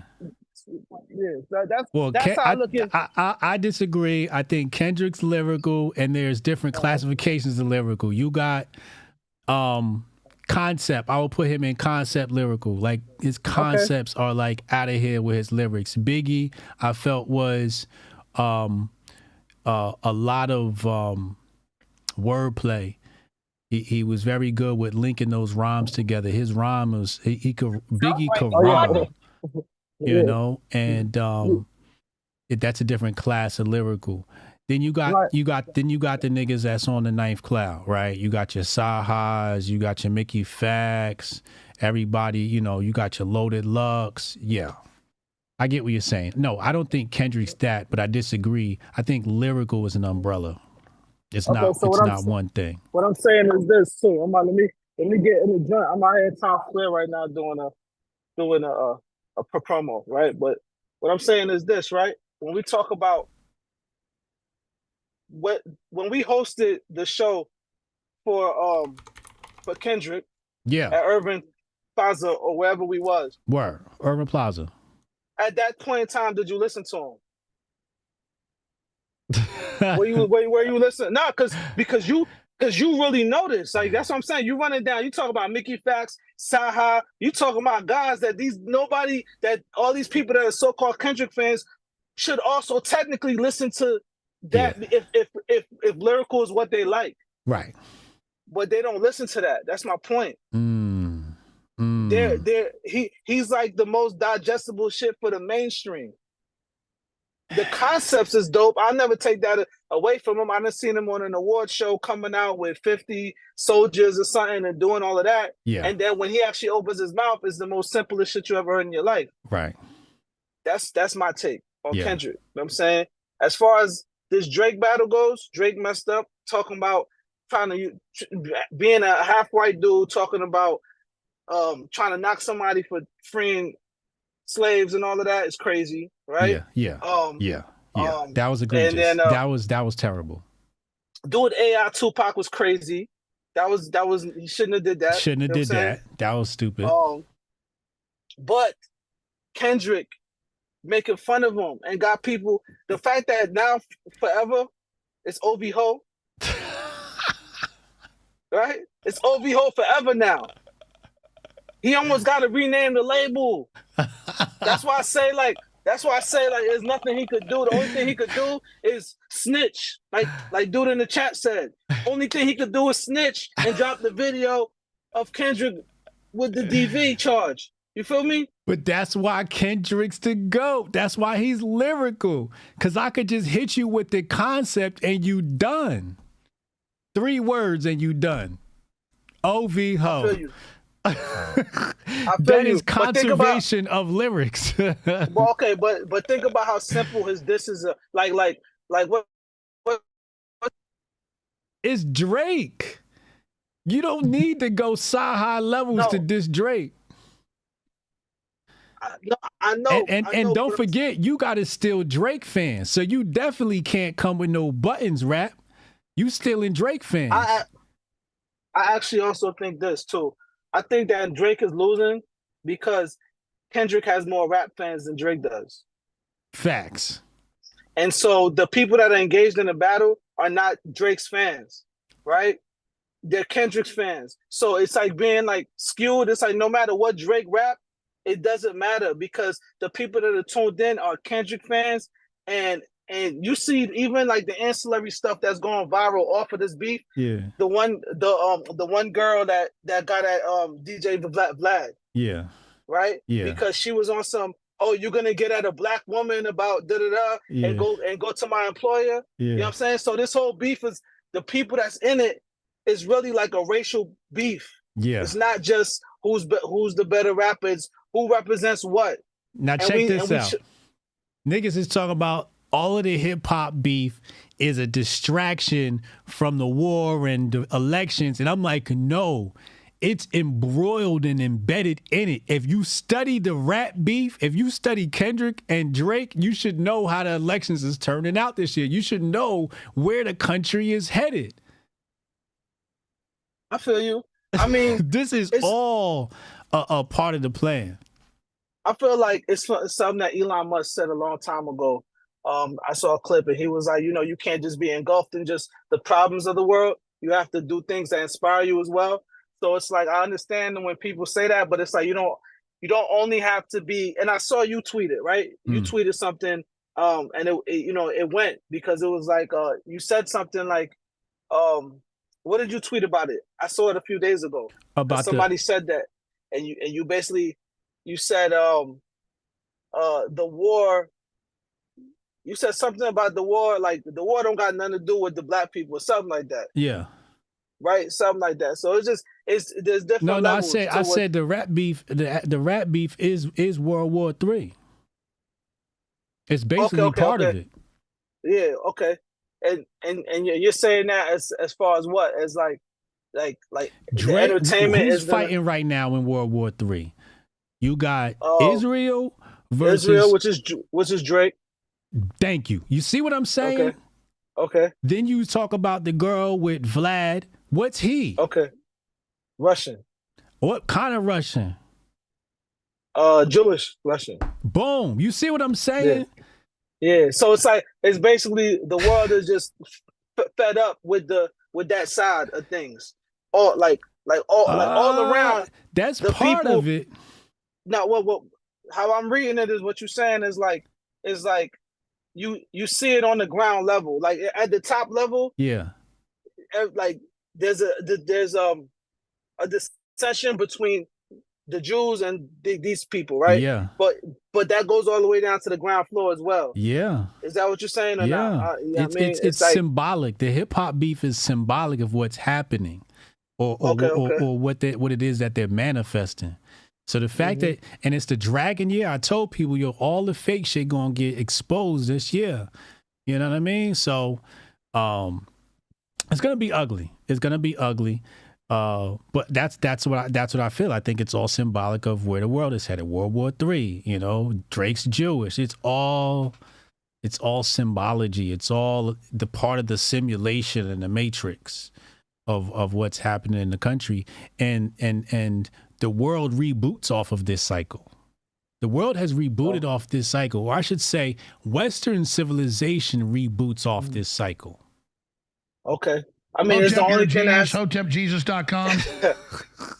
It's the only thing that could happen because I mean, like the way, like, all right, so like let's say I seen something the other day too, where I know like America got the CBDC or whatever. Yeah. And I saw in I forgot what the country was, but they were basically coming together with China to create another CBDC for over there. The BRICS. No, but it wasn't the BRICS. The Saudis. The BRICS is the Saudis. The Brazilian one. Right? Saudis. Okay. It was the Saudis in China. Yeah. So I seen that. I see a lot of things going on, but I mean, at the end of the day, you know what I mean? Like you can't just be like you got to pay attention to all things, right? Yeah. Because a rap battle can inspire the people to go outside and do some fuck shit up. Correct. Yeah. So it's like, and then that could affect other things as well. So it's just like, we look at everything, we pay attention, we lend the air over here and we lend the air over here. You know what I'm saying? Yeah. So Yeah. It is what you it gotta is. pay. You know what I gotta mean? pay attention to it all. You know what I'm Yeah. saying? But yo, I'm about to go to the calls, yo. I bet. Appreciate you, man.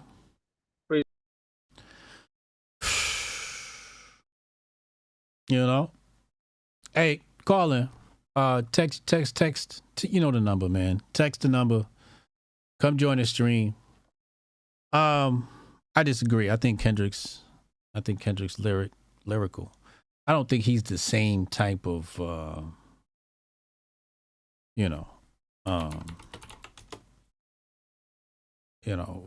Sci High and those guys.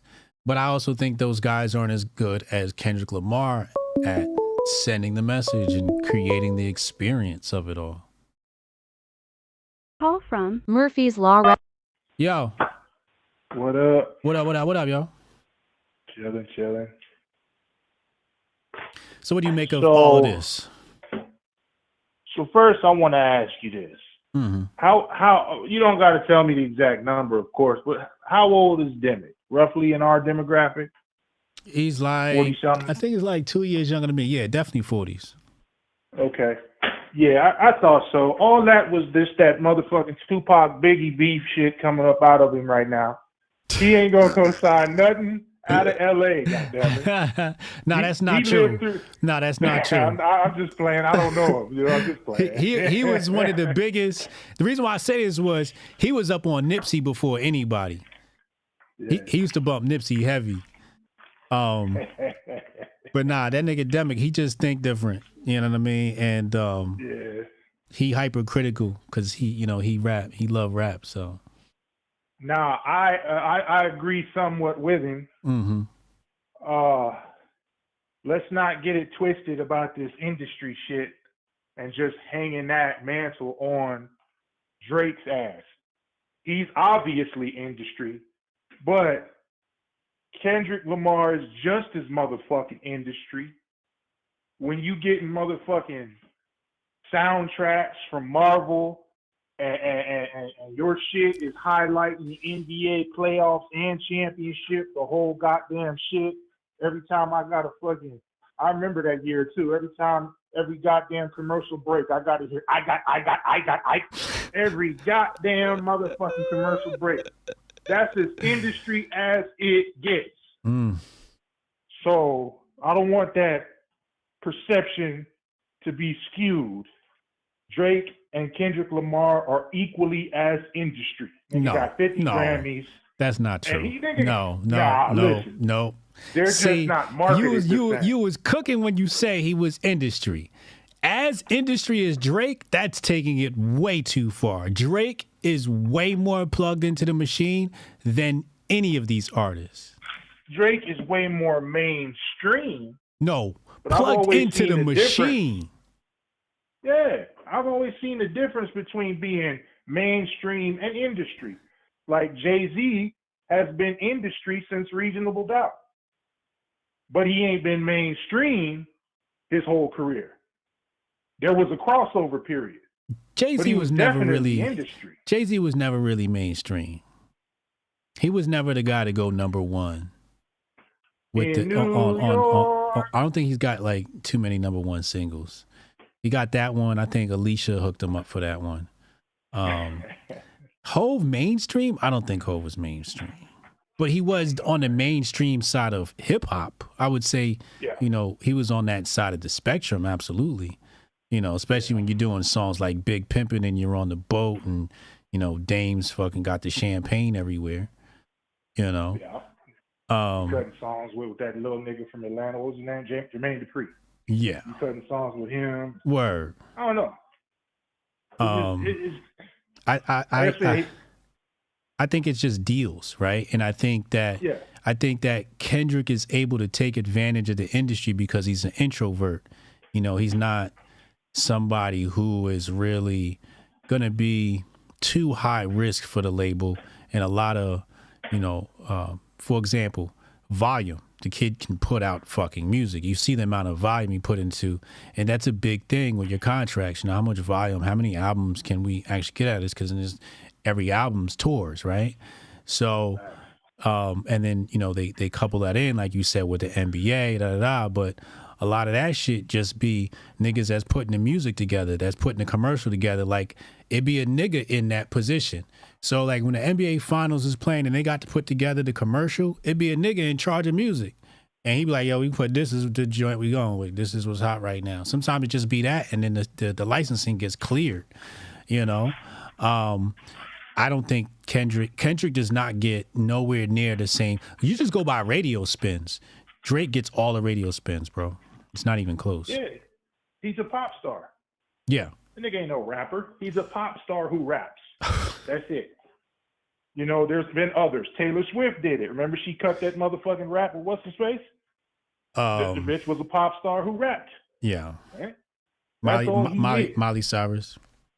Yeah, Miley Cyrus. Yeah. Sometimes there's that crossover. That's fantastic.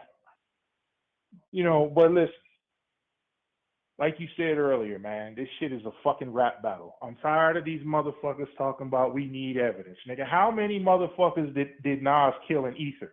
And today, as of today, that's still probably the #1 diss track ever recorded in a lot of people's opinions. In a lot of people's How many opinions. niggas did he kill in that song? How much shit did he do in that song? Yeah. Grift, he said he was gonna blow niggas up with actual explosives.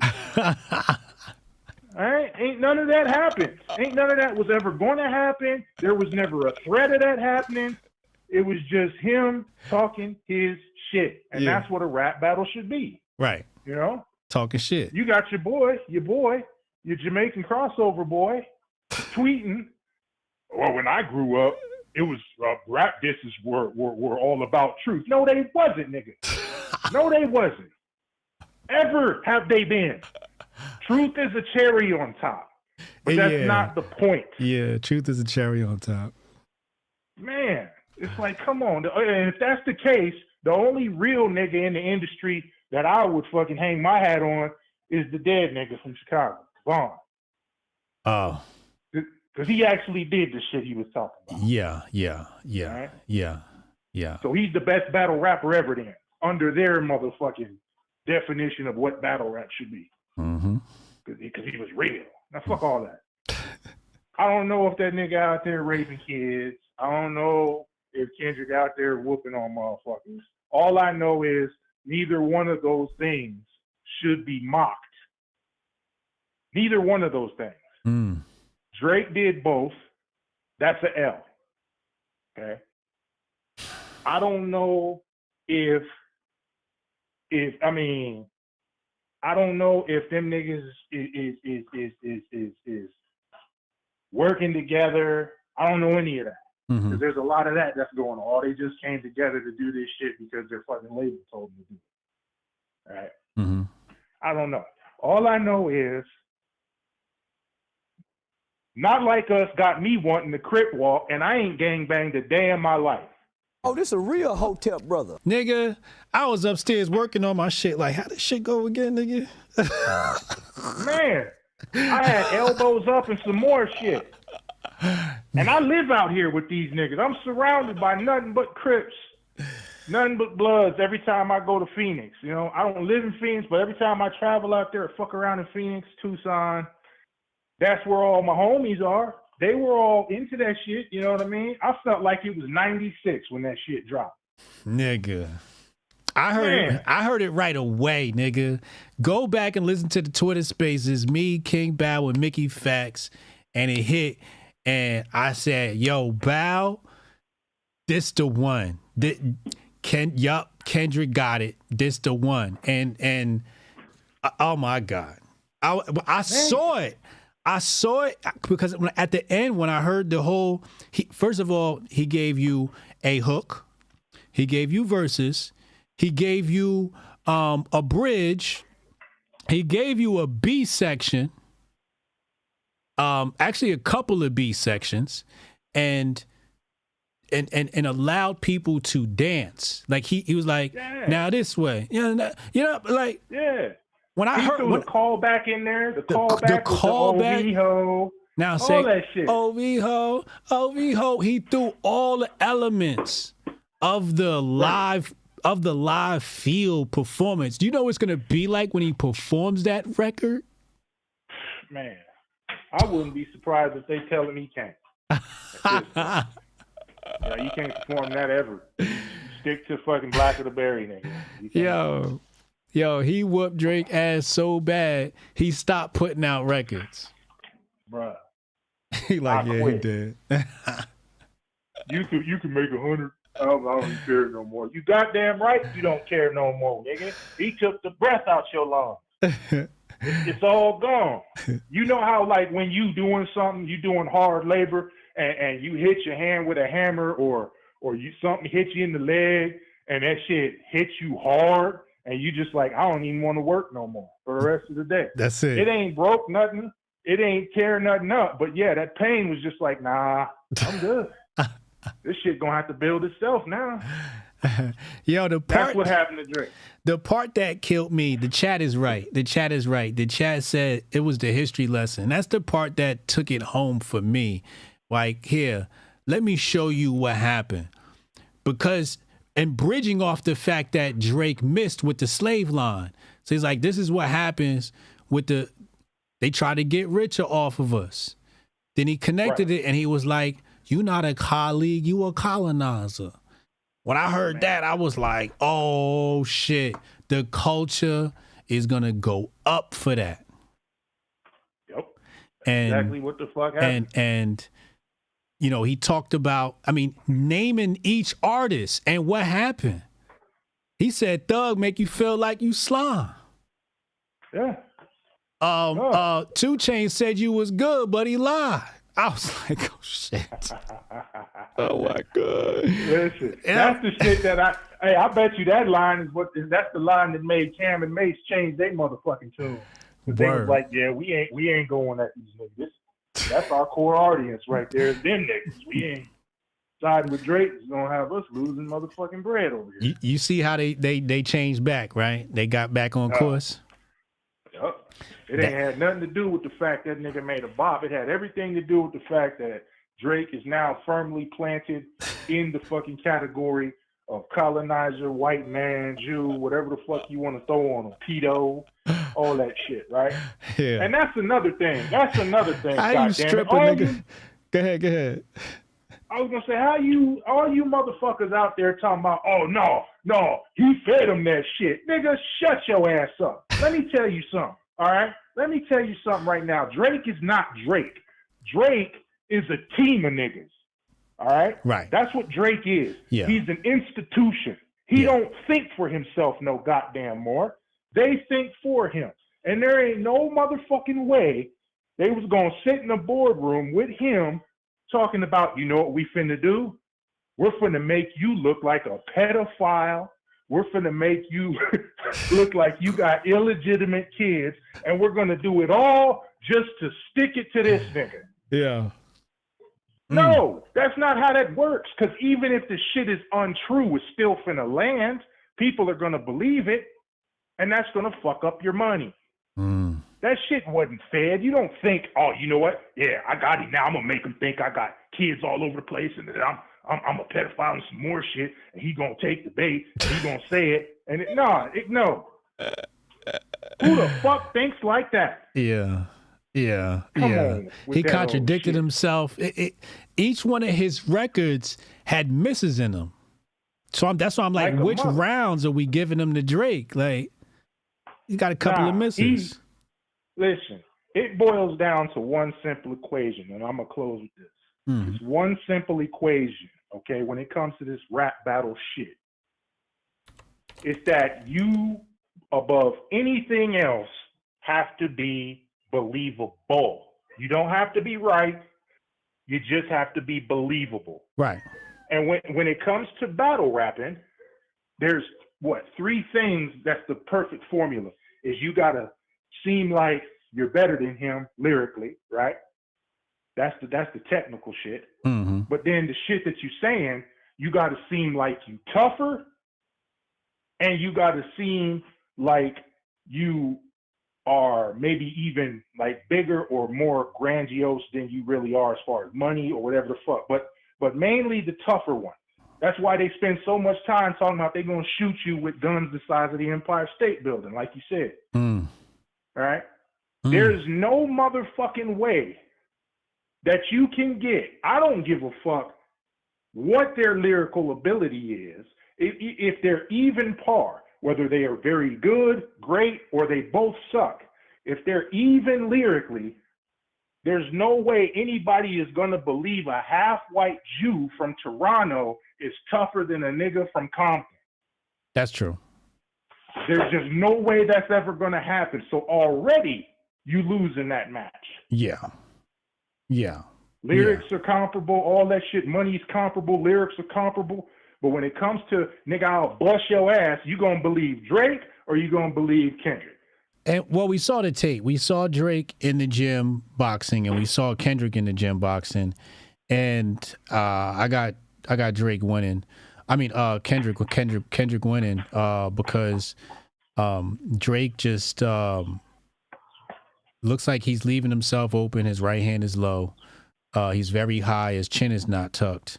And Kendrick's the opposite. Kendrick's got his gloves up after his punches and during his punches, and his chin is tucked and his head is moving really good.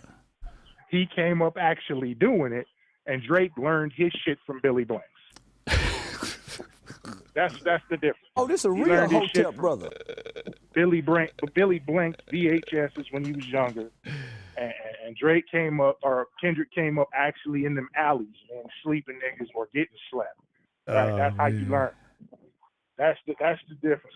Ain't nobody ever gonna believe no Toronto nigga is gonna be more gangster than a Compton nigga. Yeah, no, that's just not believable.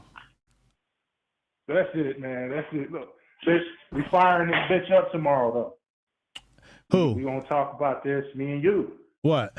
It's Twitter Space tomorrow. Yeah. Yeah, it's up. It's up. Yes, sir. We gonna touch on this. Okay. Touch on a few other things, but you know how I am, so it's gonna be unconventional. Hey, let me know. Let's talk. Let's talk in the morning. Hit me in the morning. Got you. All right. Twitter Spaces. Me and Goldstein show is coming soon. Hotep, you're a genius. HotepJesus.com. Me and Goldstein got a Twitter Spaces coming. About to put shit on smash. Make sure y'all join tomorrow after the show. After this show.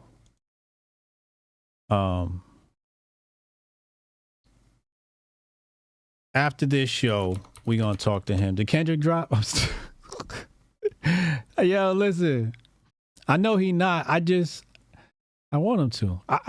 He doesn't have to though. I'm telling you right now. Like, if I was his team, I'd tell him, nah, hold back, because it could be bait.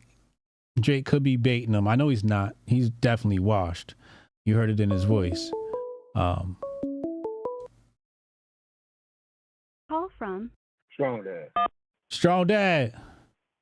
What up? First of all, let me just because you know what I'm saying, Goldstein, he gonna go back in the chat. I did say set the debate up, but after listening to him talk, never mind. Never mind. It's pretty much the same exact opinion. So we're good. It was just about I just disagree on that one small point. What? Kendrick is just his main, or just his like industry planish or mainstream. I don't remember the word exactly. Yeah. As Drake is. I definitely disagree with that.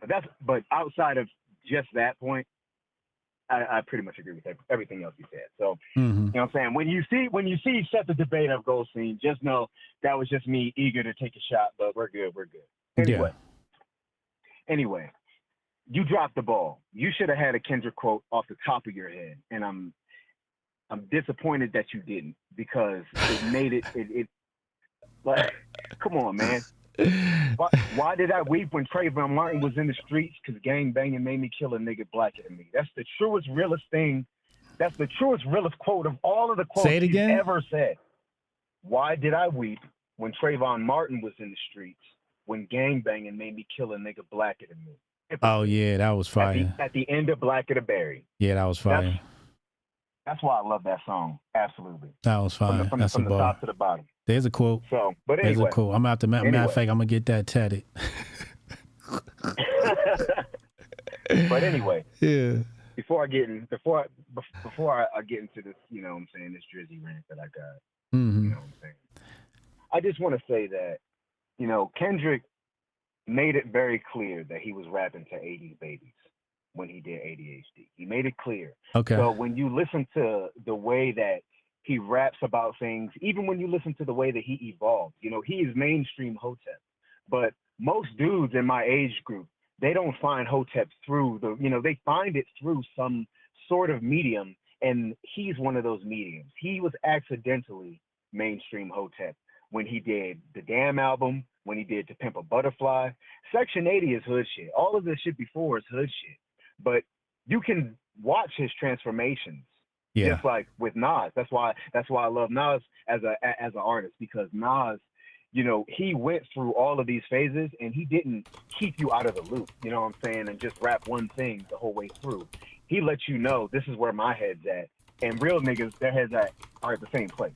So that's something that Kendrick does for people in my age group. So that's why he resonates with us and doesn't necessarily resonate with somebody like Earl. And also,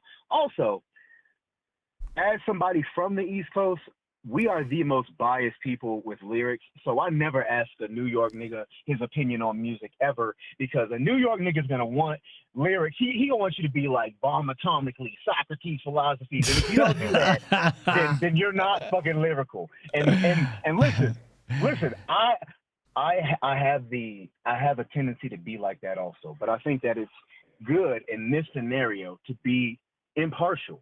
All right, I like to take Kendrick out of this entirely. If Drake's on the block, if a nigga like Drake's on the block, right, and he's selling work, right, Kendrick's selling work, he's selling work, right, he's on the block, and the next day you see him on the block and he's selling work in blackface. So now he's selling work to the black people in blackface. All right, we already know hip hop peddles, you know, violence. Even though it peddles good messages, let's be real here. It perpetuates a type of violence, right? I can admit it as an ex-convict, right? As a felon, okay? So you're peddling work no matter what, but he's peddling work in blackface, all right? So you get on him, right? You're like, hey, man, don't do that shit. We ain't with that shit. A couple years later, he's peddling work with his fucking fingernails painted.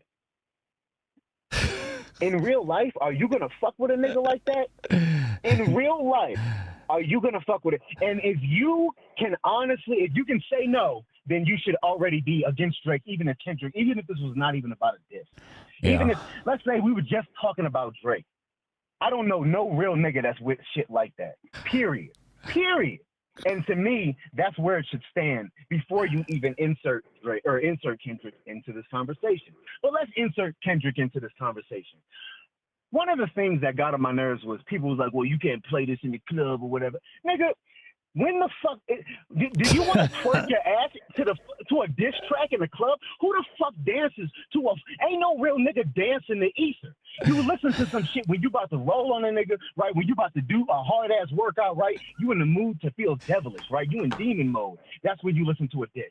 You don't fucking listen to a diss in a club, and that shows the fucking faggotry that these Drake fans be on, bro. Because this is what I'm talking about. You want to be soft niggas. Y'all are the soft niggas of my generation. Y'all are the niggas who love Fresh and Fit. You want a nigga to sing his raps to you, and that's why you're mad, because you can't bounce your booty cheeks to this nigga's music. That's why you're mad. This shit is weird as fuck. I don't want to hear that shit in the club. Come on now. You're right. Drake has never made a single track that has woke a single nigga up. The closest he has ever gotten to making a track that has woke a nigga up is fucking started from the bottom. Now we here, right? Because now it's like, yeah, that's it. And that's probably the one. That's probably the only one that gave the people something to believe in. Yeah. I know that I'm sounding biased, but listen. I have songs on my playlist of Drake's that I like. I don't think he's a bad rapper.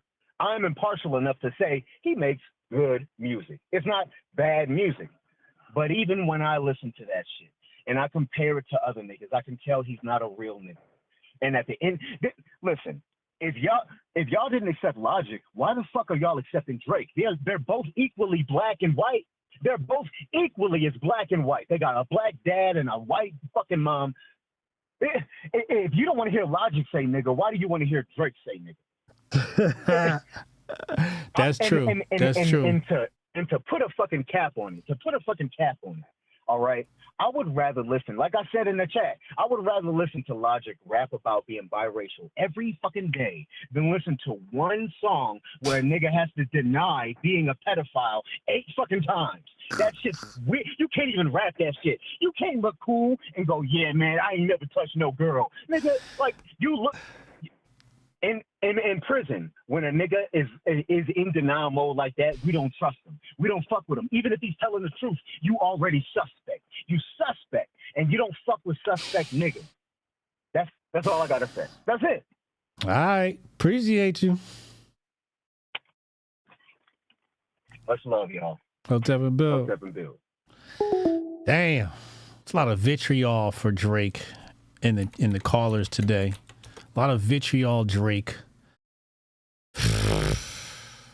Wow. We got young Hotep waiting. We got Punch waiting. If y'all want to get on the phone lines, I'll be here till 5. We hit our goal today. Appreciate y'all. Hotep. Let's read some of those. What does this say here? Chuck Flea, $2. Drake didn't write back to back. Oh my God. Jabari Judah, $5 super. Only way K-Dot should end it is with a posse track with Kanye and Rick Ross called ADL Anti-Drake League.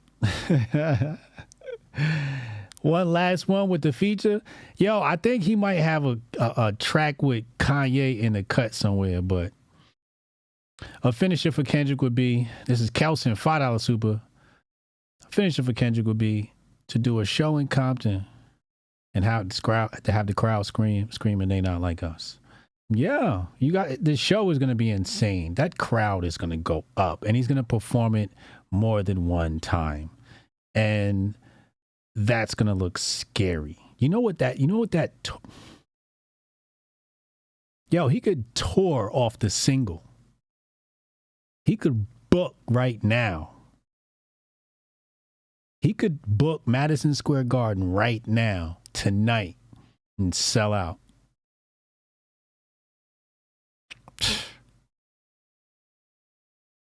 Drake, not so much. Hotep, you're a genius. HotepJesus.com. Road Jelly said, I have proof Drake is a PDF on my page. What the hell? Strong Dad, so why did I weep when Trayvon Martin was in the streets? When gangbanging made me kill a nigga blacker than me. Hypocrite. Yeah. That already, Instant Messenger, $10. We got 10 euros. Said Dot already said it. Love is eternity. And that is literally the daughter's name. Jabari Judah, shout out to the producers of the other shows. We see. Shout out to the producers of the shows. We appreciate you. All the producers from all the shows watching, I appreciate you. SNL stole our shit. I forgot to nominate them for Grifter of the Day. I couldn't play it because they'll zap the show. Those Call from commie bitches. Tyree. What up? Yo, what's your take on all the rap beef?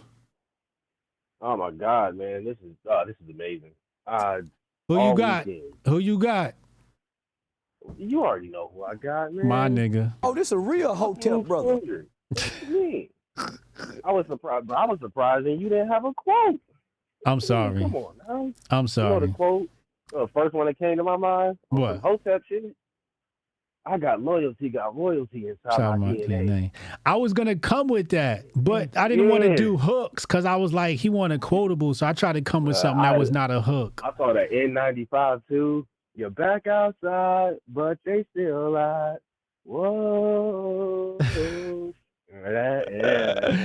He got, right there. Listen, I failed y'all. I'm sorry. I apologize. But them diss tracks, man, you know what's really been killing me is the Drake stands. I've been like, oh, they've been terrible. I had a nigga at me 3 times today. 3 times a nigga came in my mentions today on my K-Dot takes.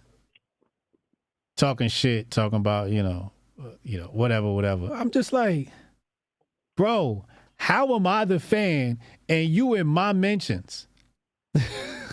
Yeah, literally, yeah. I'm not replying to nobody. I ain't got shit to say to nobody. I'm talking on my page to my followers. I'm just sending a message to my peoples. And you come in my mentions and I'm the fan.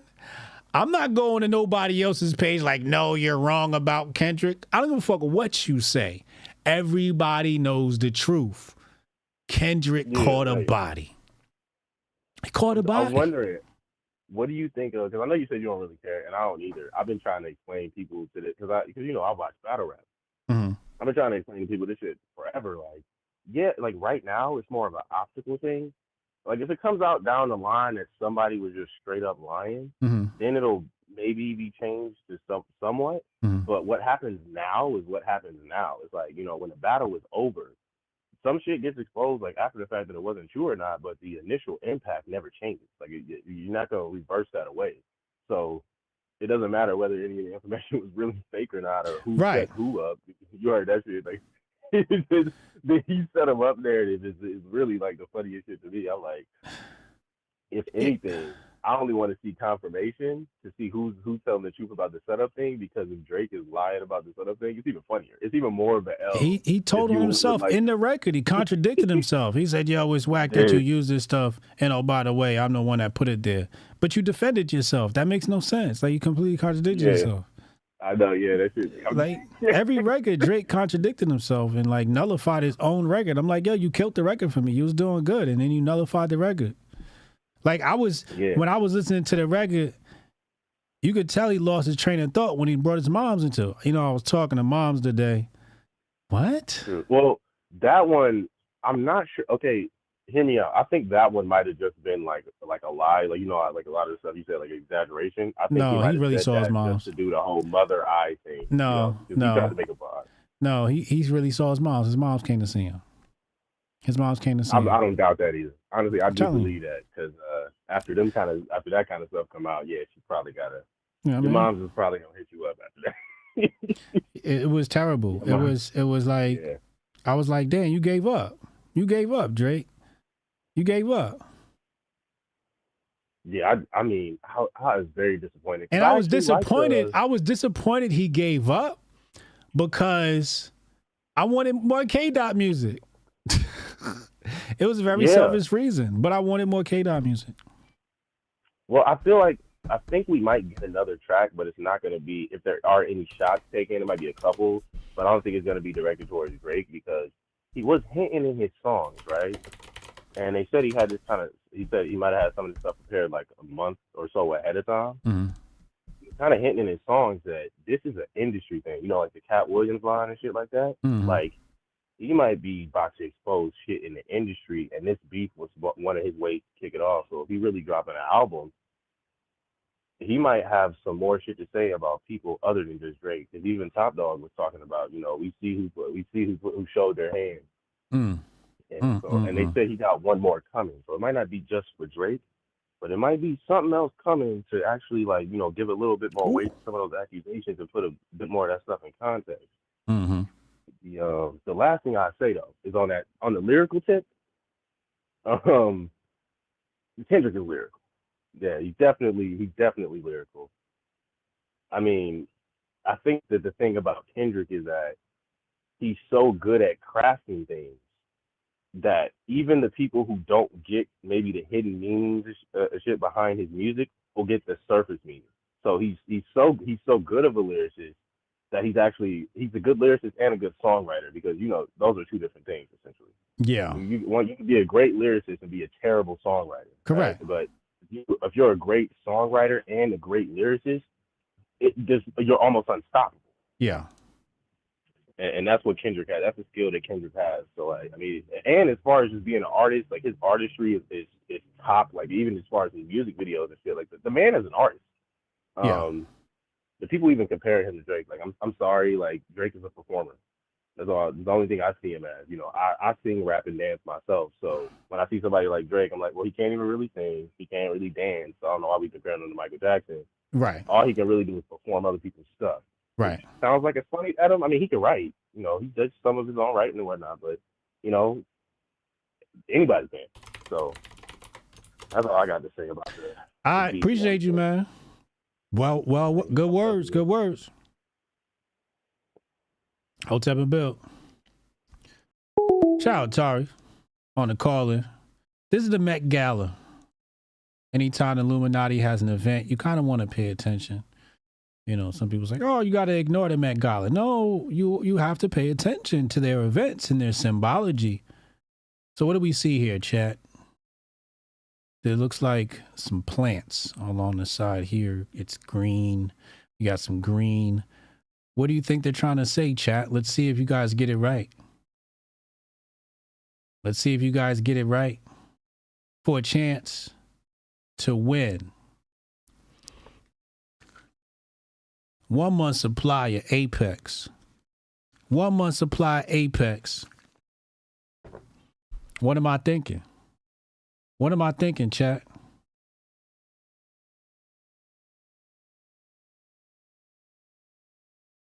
What do you think this says? And co-signer XXX Tentacion, then that's that whole XXX issue. That's a whole nother saga. Sabir, you close enough. You close enough. You close enough, Sabir. He said carbon tax. Yeah, this is the Green New Deal.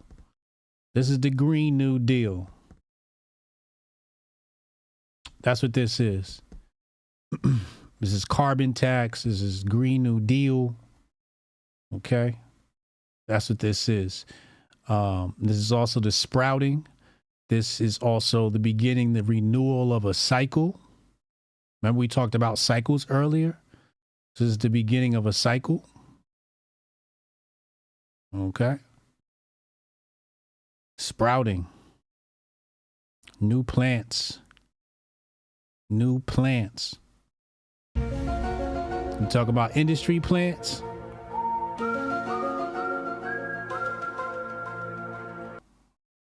What is this? Cotton? What is this?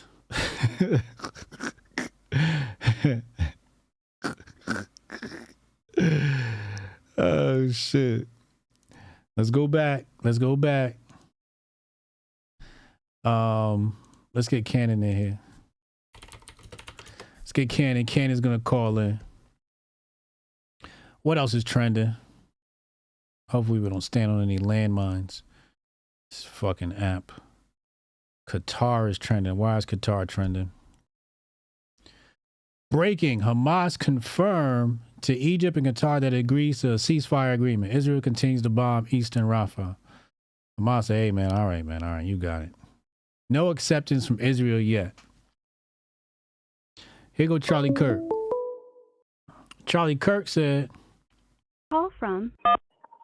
Charlie Kirk said, according to AP, Hamas has told Qatar and Egyptian mediators that it will accept terms of a ceasefire and prisoner swap with Israel. This comes as Israel is preparing a ground siege on Rafah, the last Hamas stronghold in Gaza. Damn, they was about to wipe them out on a Monday. What's happening, bro? What up, AJ? What's good, yo? So like I said, yo, the real winner is J. Cole, bro. The real winner is J. Cole.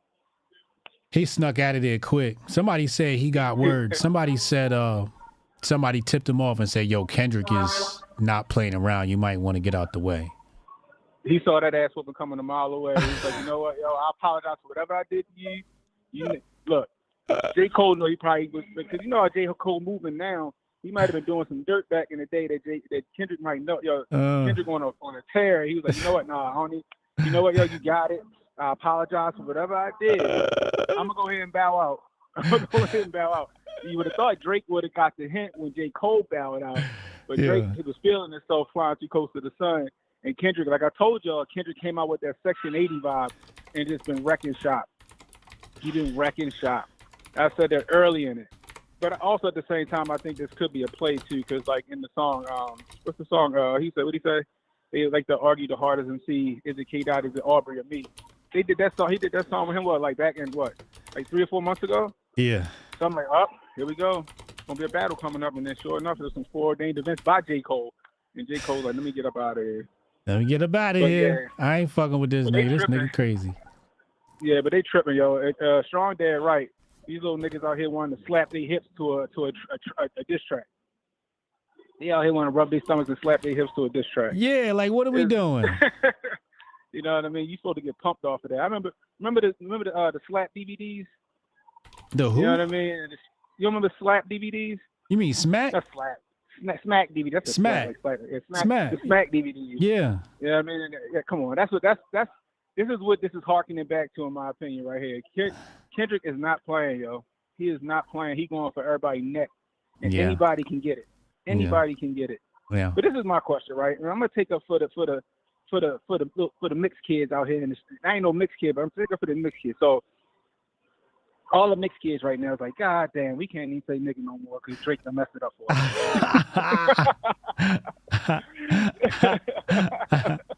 And then but on the other side, I'm like, so now y'all want the mixed kids saying the N-word, but y'all letting Tekashi 6ix9ine, y'all letting Fat Joe and all them niggas say nigga, but they can't say nigga now. That is hilarious to me. That is hilarious to me, yo. Them mixed kids like, God dang, they about to get got. No, I'm good. He said the mixed kids is taking oh my God. But damn. It's the truth though. Like, the mixed kids can't even say nigga no more. They like, collateral damage. They getting hit with strays. Damn. Don't. And then because it's like I didn't know like Logic looked so white. I thought he was white. I didn't know Logic was mixed. But don't be. You know, some of these mixed kids out here looking like Saul Levinstein, so you know they can't say it now. Right. You know what I mean? Right. It's crazy to me. But I can't believe that this really got legs like this. I thought that this beef was going to be like a couple tracks and that was it. But Kendrick really ain't playing with it. He really ain't playing with it. The funny Clap part right is, back. He clapped right back. Yeah. Like 30 minutes later. He had it already. Like, stop it. Stop it. Meet the Grams. Because it was like, he came with Family Matters, and then his shit was like, oh, you want to talk about family? Meet the Grams. Yeah, exactly. I was like, damn. I can't even keep up. I can't keep up with everything. I gave up. Like, yo, Kendrick just he just stomping them. It's like you just want to yell, fight back. Like, come on, Drake, fight back. Just fight back. Come on. It's a lot going on with this, but I still think it's a distraction. But like I said, J. Cole, the real winner in this situation. He saw this coming a mile away. So you know what? I got too many skeletons in the closet. Kendrick knows some shit. I apologize, Kendrick. Yeah. You got it. I'm gonna let this slide. It'd be funny though if they all come together, form like Voltron, and make an album. Yeah. They got some album together. Speaking of that, I need Jay, I need Cassius Cam, I need Patriot J. We need a Hotep Posse song, yo. I'm getting on that shit. Song, yo. I'm getting on that shit. There you go. I'll talk some shit. I ain't no rapper, but I'll talk some shit on the track like I'm Dame Dash. You know what I mean? We need a Hotep Posse song, yo. Everybody just go off on the track, yo. It'll probably go. That should go viral. I guarantee it. I almost hopped on the BBL Drizzy shit. I was just too busy trading meme coins. I'm serious, yo. That'd be dope, yo. So if y'all listening, yo, all y'all need to get on there. Like Jay did an album with Big Crit. I ain't even know that. Who? Like the Jay Polon. Oh yeah. I remember y'all said that. Yeah. Yeah, I'm like, what? I was like, yo, I'm like, that's crazy. And Jay got some skills. Like, shoot, him, Cassius Cam, Patriot J, throw Bryson on it. Just get this whoever, just jump on there and everybody just spit a verse. Yep. Matter of fact, bring out the We Are the Champions beat. Redo that. I want to see that. That'd be dope. Anyway, I'm in here eating some good Korean barbecue, listening to y'all. I'm gonna let you roll. Hotep and Bill, bro. Hotep and Bill.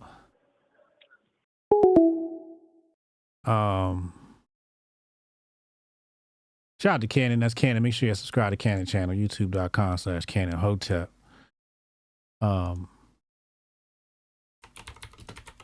Who this? I don't even know who this is. Oh, Young Hotep, and that's not Hotep. That's not Hotep Little Nigga. Hotep Little Nigga's waiting. This is Young Hotep.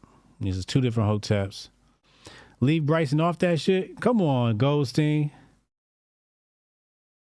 Need to hear Hotep on the BBL Drizzy? Nah, it's not my style beat. You know, I was too busy trading meme coins though. I like, I don't know. I don't even know what type of beats I like. Boom bap, definitely boom bap. Bring Demick and Boston back for BBL Drizzy. Oh shit.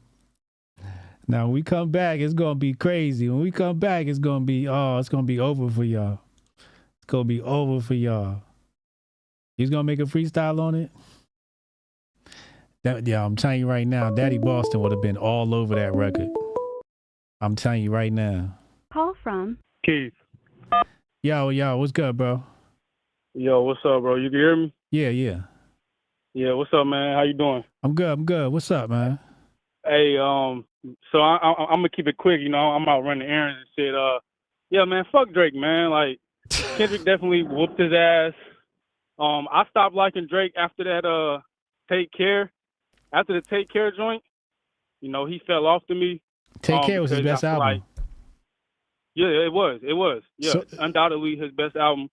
But that was his early days when he was singing and not rapping and not trying to act like he's from the fucking hood, nigga. Yeah. You're not from the hood. You're not, like, I forgot who said it earlier on here. They was like, nobody gonna believe you more gangster than a nigga from Compton that survived the gang shit. You know what I'm saying? Like, he's not fooling nobody. So, as far as like the rapping wise, I'm not gonna lie. I can admit when Drake has hits, and when he was rapping on I forgot which one it was. I think it was like the Family Matter joint. Yeah. He was kind of sliding a little bit. You know what I'm saying? Listen, he was sliding on the one that dropped yesterday. It was just at some point he just dumbed out. Yeah, and the thing that tripped me out the most too is out of all the shit that Kendrick said to him on all the disses, the thing that he responded to the most is, "Oh, find me my daughter if I have a daughter. Find me my daughter." Like, yeah, nigga, he accusing you of being a pedophile. He accusing you of hanging with niggas that traffic people. Yeah. He accusing you of all this shit allegedly. I believe it. Yeah. So it's not allegedly with me, but it's just weird, man. I'm glad that we as a culture or collective that we're finally getting this nigga Drake out the paint. Word. This nigga should have never prospered as much as he prospered in the industry, in our culture. And we could blame Lil Wayne and Nicki Minaj for that, but that's another story for another time. But yeah, fuck Drake, man. Like, fuck him. I'm glad that he getting bodied by a real nigga from Compton. You know, I'm not from California. I'm from North Carolina, but still, like, real niggas can feel other real niggas. Yeah. And I definitely been fucking with Kendrick since fucking. Is Kendrick lyrical? Very lyrical. I look. It's what a does song lyrical that he got, mean? You said, what does lyrical mean? How do you define lyrical? To me personally, it's just some shit that I have to sit back and be like, hold up now, wait. Is this some shit that I have to like think about to like put together? To me, in my opinion, that's lyrical. Like, it's a lot of, I'm not gonna say a lot of Kendrick songs, but it's a few that, you know, you have to go back and listen to. And I'm not gonna say it's like extra deep, because it's not. I feel like it's very surface level. But it is some songs that you have to go back and be like, okay, this is what he meant by this. You know what I'm saying? But I heard earlier too, y'all were mentioning Royce 5'9", Saha, the Prince, and all them. Mm-hmm. Nah, he's not on that type level, but he's up there. Yeah. But I just wanted to call in and say, you know, what's up, and that yeah, fuck Drake. It's always been fuck him. After Take Care.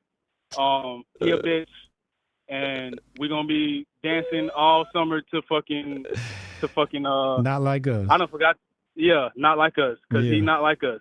So that's all I wanted to say, bro. You hold it down. I'm gonna keep tuning in. Peace, love, man. All right, yo. Hotep and Bill. Oh man, it's a fuck Drake fest. Pause. Let's get Martian in here. Damn. You took his blackness. Not like us, took his blackness. Just the title of this song, Not Like Us. Took his blackness. He's not like us. And just like the colonizer went down south to LARP on black ethic, black work ethic, so did Drake. Went down south to the A. Damn. Call from Martian X. Martian, what's up, bro? Bro, BBL Drizzy going down. I've been waiting for this since like 5th grade. I swear to God. Since 10th grade? I said 5th grade. 5th grade? 5th grade, yeah. I've been waiting. I've been knowing about these ghostwriters. It was so obvious because, I don't know, I used to read a lot, so I could, like, tell, like, figurative language and, like, different artists' signatures. Yeah. And so, like, I could tell, like, in the lyrics, like, oh, this shit sound like it was written, like, the hook was written by Future, or this shit sound like it was written by Mike Wilmade. Because Mike Wilmade used to also make the some of the songs for Lil Wayne back in 2012. Yeah. Just like he made Ray Scrimmer shit back in 2014. So I could kind of decipher that. Like, and especially some of his stuff sounded like in early 2000s. When I went back and listened to it back in like 6th and 7th grade, it sounded like it was written by Trey Songz. Like, yeah, you mentioned before. Yeah. And I noticed that like Trey Songz had the same like rhyme scheme and cadence. So I was like, oh, yeah. Trey Songz gave him his first style. Yeah. Yeah, and then what confirmed it was in 7th grade when him and Meek Mill had that beef, and he went on the Breakfast Club, and they had brought up the video where Drake was talking about how he was his favorite artist to work with, and he was like basically subliminally saying that, oh yeah, I basically help him out whenever he needs a verse, and sometimes I help him out when he does his appearances as features on my songs and whatnot. So I was like, oh yeah, like he's basically saying what I was saying. He's one of his ghostwriters. But to take things a step further, y'all are definitely right. This is a spiritual battle, and the spiritual battle about this is it's the black community versus the agenda about over there in those two places that they gotta clear out, or that they gotta clear it out. It's all connected. Right, yeah, that's really what that is. And to take things a step further, I feel like this is black people standing up to like them always trying to put themselves in our shit. Since Henry Kissinger, they've put themselves in our community and tried to do things to influence us and to influence the human subconscious. Even the Nazi scientists that we brought over, a lot of them were Jews. And they were trying to hack the human subconscious then back with harmonic frequencies during Project Paperclip. So this is nothing new. And then also to take things a step further, I was like, everything Drake is doing seems like orchestrated chaos. Like if you just look at it, have you noticed how he started to get more and more feminine throughout the years? Like Drake is doing shit now that he would have never thought to do back in 2012 or 2011, 2009. I don't know if I agree with that. All right. Notice how he's wearing fingerprints. He would have did that shit back then if that shit was popping. Right, but it wasn't. He just doing whatever. He just doing whatever's popular. No, but that's what's proving my point. As we've gone on throughout the years, they've increased the machine and the force behind the machine to make us more feminine. Oh yes. He's part of that feminine movement. Yeah. Right. That's what I was saying. He's a reflection of that. And then to take things a step further, I've been known that he never knew any sort of struggle in his life. So like I never wanted to hear him talk about anything when it came to struggle. He was on Degrassi and his nose was way larger back then than it is now. And I remember there's an Ethiopian girl, because Drake likes Ethiopian girls, and I used to mess with her. Her name's Soron. Her older sister was telling me about how when Drake did his last concert here, I want to say at the end of the summer, right before the school year started, She even has the video of this shit. And I thought about like texting her sister and her to like do a YouTube video about this when I started a YouTube channel. And she has video of Drake spazzing on them because Drake was making like dad jokes, and her Ethiopian friends were looking at this nigga like he was corny and that he wasn't funny. I swear to God. And then like at the after party, their manager approached them at the concert when they were in the front row to come to the party. At the after party, when they start recording, you see a whole bunch of women, and it's like Drake in the section just spazzing on her because she said you're not funny. And he goes, "Oh, the only reason why you're here is because you're beautiful." Doesn't sound like something nice to say to a woman. Right, but I'm thinking like you got all of these other beautiful women there. Why are you doing that? And you could tell like in the video like the noticeable difference between like how everybody's energy was like happy and how it drastically changed in the room to like what the fuck. Yeah, just being a dickhead. Yeah. Well, it just showed me that like he's like unhinged. Like he's not in his masculine. Like you don't. There's other ways to handle things. Like if she don't find you funny, like okay, like there's other things to do to work around that. I don't know. It just seems like he's been given everything that he has in life, and his success comes from his name, his title. Yeah. All right, appreciate you, bro. All right, Hotep and Bill. Lou, call in. We're gonna get Lou in here. Let's see what Lou got to add to the conversation. You know, I hear all these stories about shit like that. No, you know. I don't really like to do the gossip shit. It's not my swag. I just want bars. You know what I'm saying? I just want bars. I want entertainment. I want good lyrics. I want culture, you know. I want style. I want creativity. I want fun. Give me fun. And, you know, Drake just wasn't able to deliver that. Hotel Lou. Lou, what's up, bro? Going on, man? It's about time we got that off-white nigga out the paint, man. Oh, man, here we go. Oh, this a real Hotep brother. Man, when Kendrick started the track, I was calling that man off-white. I lost it. I said, we can wrap this stuff right now, man. And we can't be shooting J. Cole no bell either. It's a good move in hindsight, but when in the moment, you know, he wasn't talking nothing about how deep it was going to get. He was talking about how it wasn't in his heart. It wasn't in his character. So he stepped out of his own nature, his own role. But it worked out for him, so shout out to bro.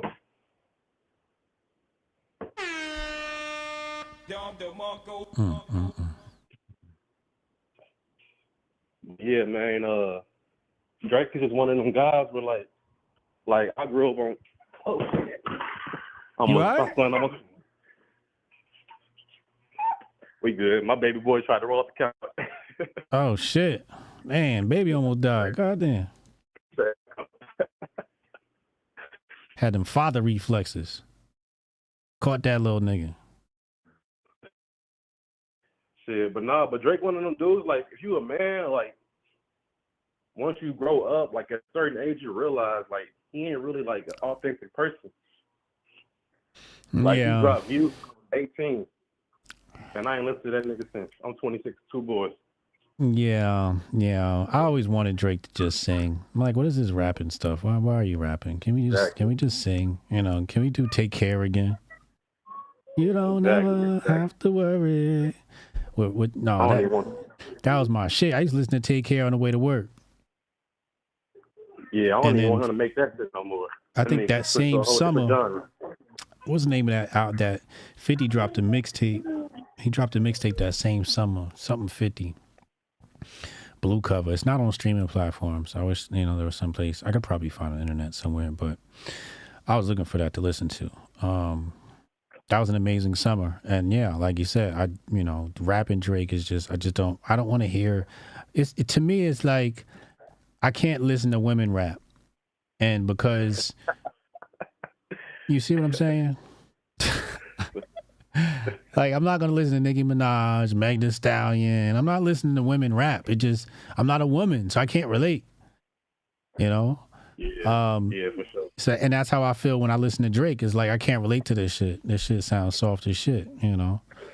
Just sing. If you're going to do this weak shit, then sing. Just be R&B. And it's like, okay, now I can get it. Now you singing this shit. Rapping this shit doesn't make sense to me. Rap is for aggression. The thing with me was when, like, he started to get that nod that he was like a GOAT rapper. I was like, Yeah. He that don't thought make, like, he thought he you can't really go- believed that. He really believed. I think that was the Yeah, issue Gabby here, said, look. that they believe Drake believed he was the one. He really believed it, and that he was untouchable. And reality hit his ass, and he quit. Right. But we can definitely expect, he ain't going nowhere for real. I wish he would, but he ain't going nowhere. When you sign a $400 million deal, you know what I'm saying? Yeah. They didn't put so much into him right now. They didn't put too much into him. Right. So we can 100% expect that propaganda machine to start picking up the pieces. The dislike ratio for Drake's new Kendrick Lamar diss 3 hours after release. Damn. Yeah, I saw that. That shit was like 70% down there. Mm-hmm. Hey man, thanks for the call, and let me get to the next callers, bro. Yeah, for sure. Hotep and Build. Hotep and Build. Let's get Steph Colonel in here. This is crazy. This is absolutely crazy. He gave up. Rihanna and Kendrick Lamar are rumored to be working again on new music. Ah, shit. Look at the GOAT. Look at the GOAT working. Rihanna was like, oh, shit. Goddamn, I need a record with Kendrick. I told you the price just went up.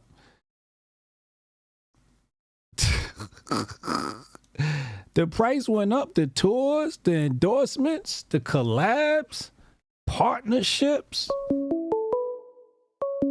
J. Cole's ancestors meeting him in his dreams and telling him to not get involved with Kendrick Lamar. Call from Steph Colonel. Steph, what up, bro? Oh yeah, we in this bitch. What's good, man? What's good with him? What you think of all of this, man? Yo, this is crazy, right? Because I honestly wasn't even going to I didn't give none of the tracks a listen until maybe like a few days ago when I started seeing like memes and shit all over Twitter and people just, people making videos, crip walk into the songs and shit. I'm like, yo, what the fuck is what's going on here? People making all the jokes and stuff like that. So that's when I started kind of getting into it a little bit, And honestly, I knew from the jump, dog, when I first heard it. I knew when I first heard the record. Yeah. You could listen to the Twitter Spaces because we just had launched the Twitter Spaces. It's on King Bow page. I said, "Yo, this is it right here." I was there just a little bit. Yeah. Remember I said it? Did you remember I said? I said, "Yo, this is it right here." Yeah. Yeah. Yeah. It's a rap. Like you gotta think about. Forget the beef at this point. You gotta think about what Kendrick has done in like 3 days. Kendrick, I think all of his diss records were trending on YouTube. Forget before even you get into Apple and Spotify. They were trending on YouTube in the top 5 for like days. Like Euphoria was number 4 yesterday. Euphoria was number 4 yesterday? Yeah, Euphoria was trending on YouTube number 4. Oh right? My God. Not Like Us was number 1. Then he just dropped the shit. The shit wasn't even 24 hours old. The number 1. Easy. 4 of his tracks were trending. Now he's trending on Apple and Spotify. The internet is making all the memes. Everything was going in favor of Kendrick. Listen. When in a battle, sometimes you don't just have to have bars. If you make the crowd sway in your direction, and I guess like everybody was saying, believability. If you're making the crowd vibe with you, you could just do some crazy ass gimmicks like Daylight used to do. Yeah. But if gimmicks hit, you win. And this is what's happening here. This is a body bag. It's not even close.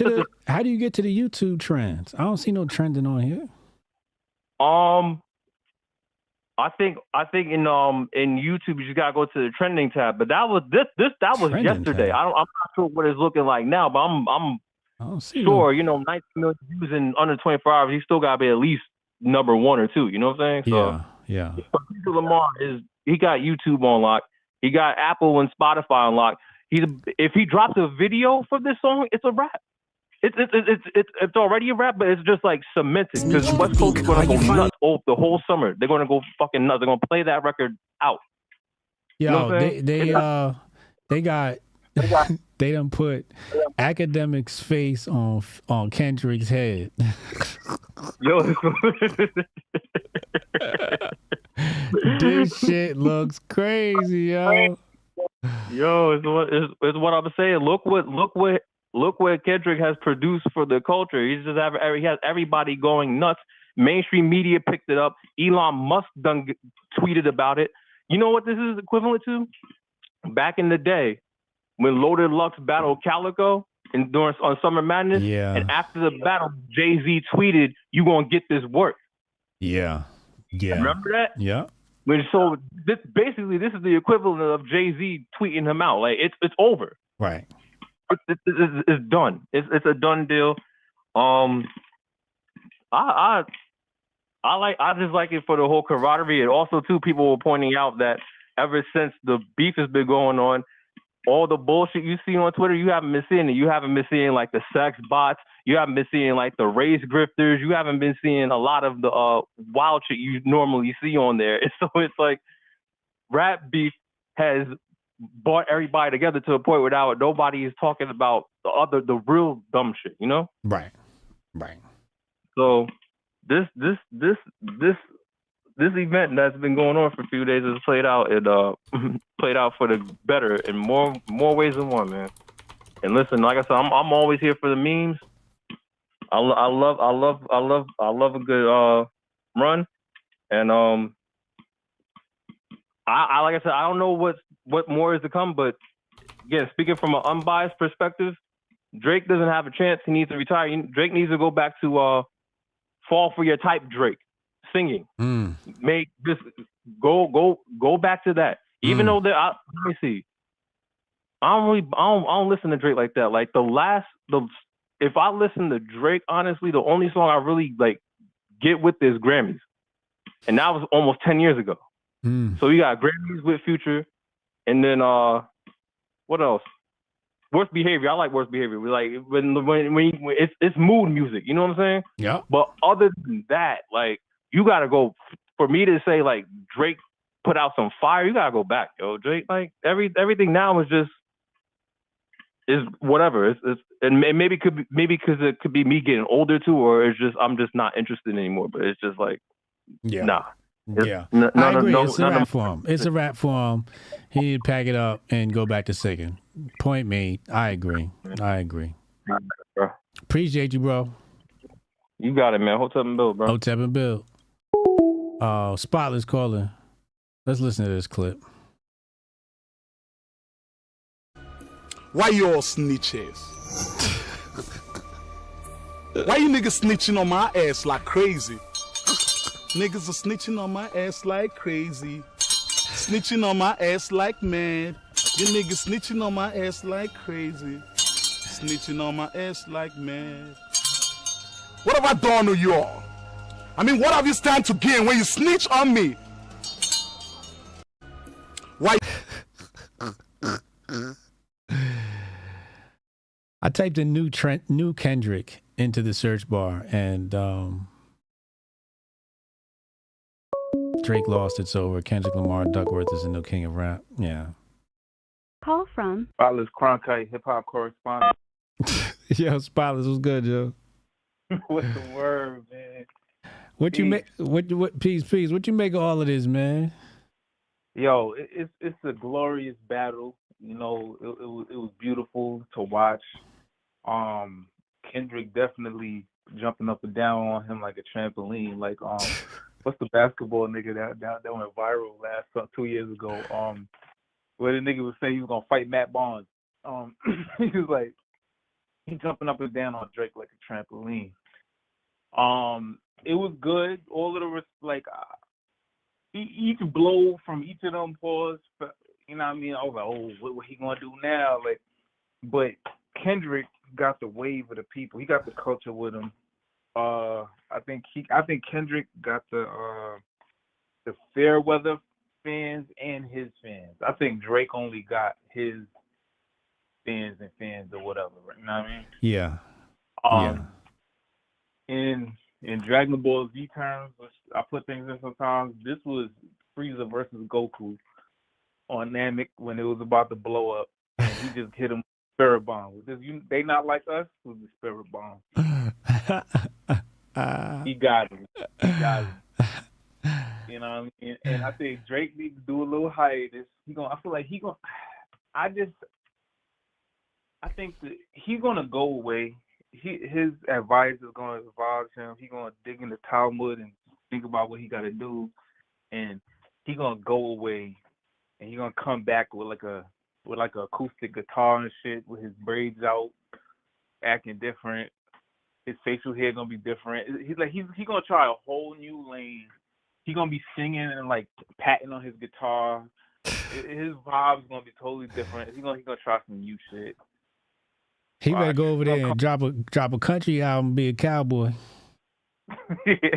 he gonna got like he take every look. He gonna have like the fawn shit with like the cigarette pack rolled up in his white tee sleeves, and some Wrangler jeans and shit, patting on his acoustic guitar in the grass, singing about trying to find love with some bullshit. He gonna get with like a dark woman. He gonna try to hit. He gonna try to flip all of this shit.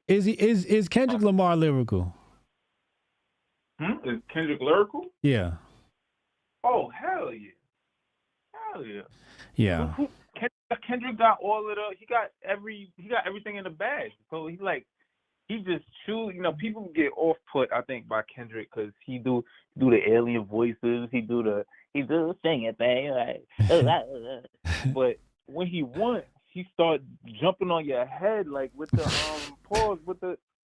Did they not like us? The shit was so masterful, right? Even down to the it's still in my head. We was dancing in the crib to it. It's like I'm catching myself singing this shit, while I'm working today and all of that. And like it was even artwork. Like, Drake built up this mystique about his crib, the embassy and all of that. Like, this big ass mansion, which is some fly shit, right? And all the bitches want to be there and all of that. The artwork had this shit looking like it looked like a little tiny little anthill. And like he just really put Drake under the microscope. It was like some art of war shit. Like this type of shit needs to be studied. Like the way the battle played out and like the tactics with it need to be studied on. Like if people like doing the useless degrees and shit with hip hop studies and shit. Yeah. This be one of the required courses. You know what I mean? This is definitely going in the course. You got to study. You can't study hip hop and not study this battle thoroughly. I need a paper on this battle. I was there for Hove and Nas. I was there. I was in the car. Yeah. How it bled into like the locks and state property and all of this and everybody. I was there for that. This was the next thing since that. My girl was annoyed with me the whole weekend. I was like, it ain't my fault that these niggas keep dropping. I'm like, I'm sorry. We gotta the group chat. You know what I mean? We don't get this too often, all right? These niggas dance around each other for 10 years, and then this is what we get. Yeah, I got people talking about, hey, can we stop talking about rap and get back to politics? I'm like, nigga, this is politics. Do you know what's going on right now, nigga? Some shit getting shuffled around. You don't even understand what's happening. Thank you. It's like I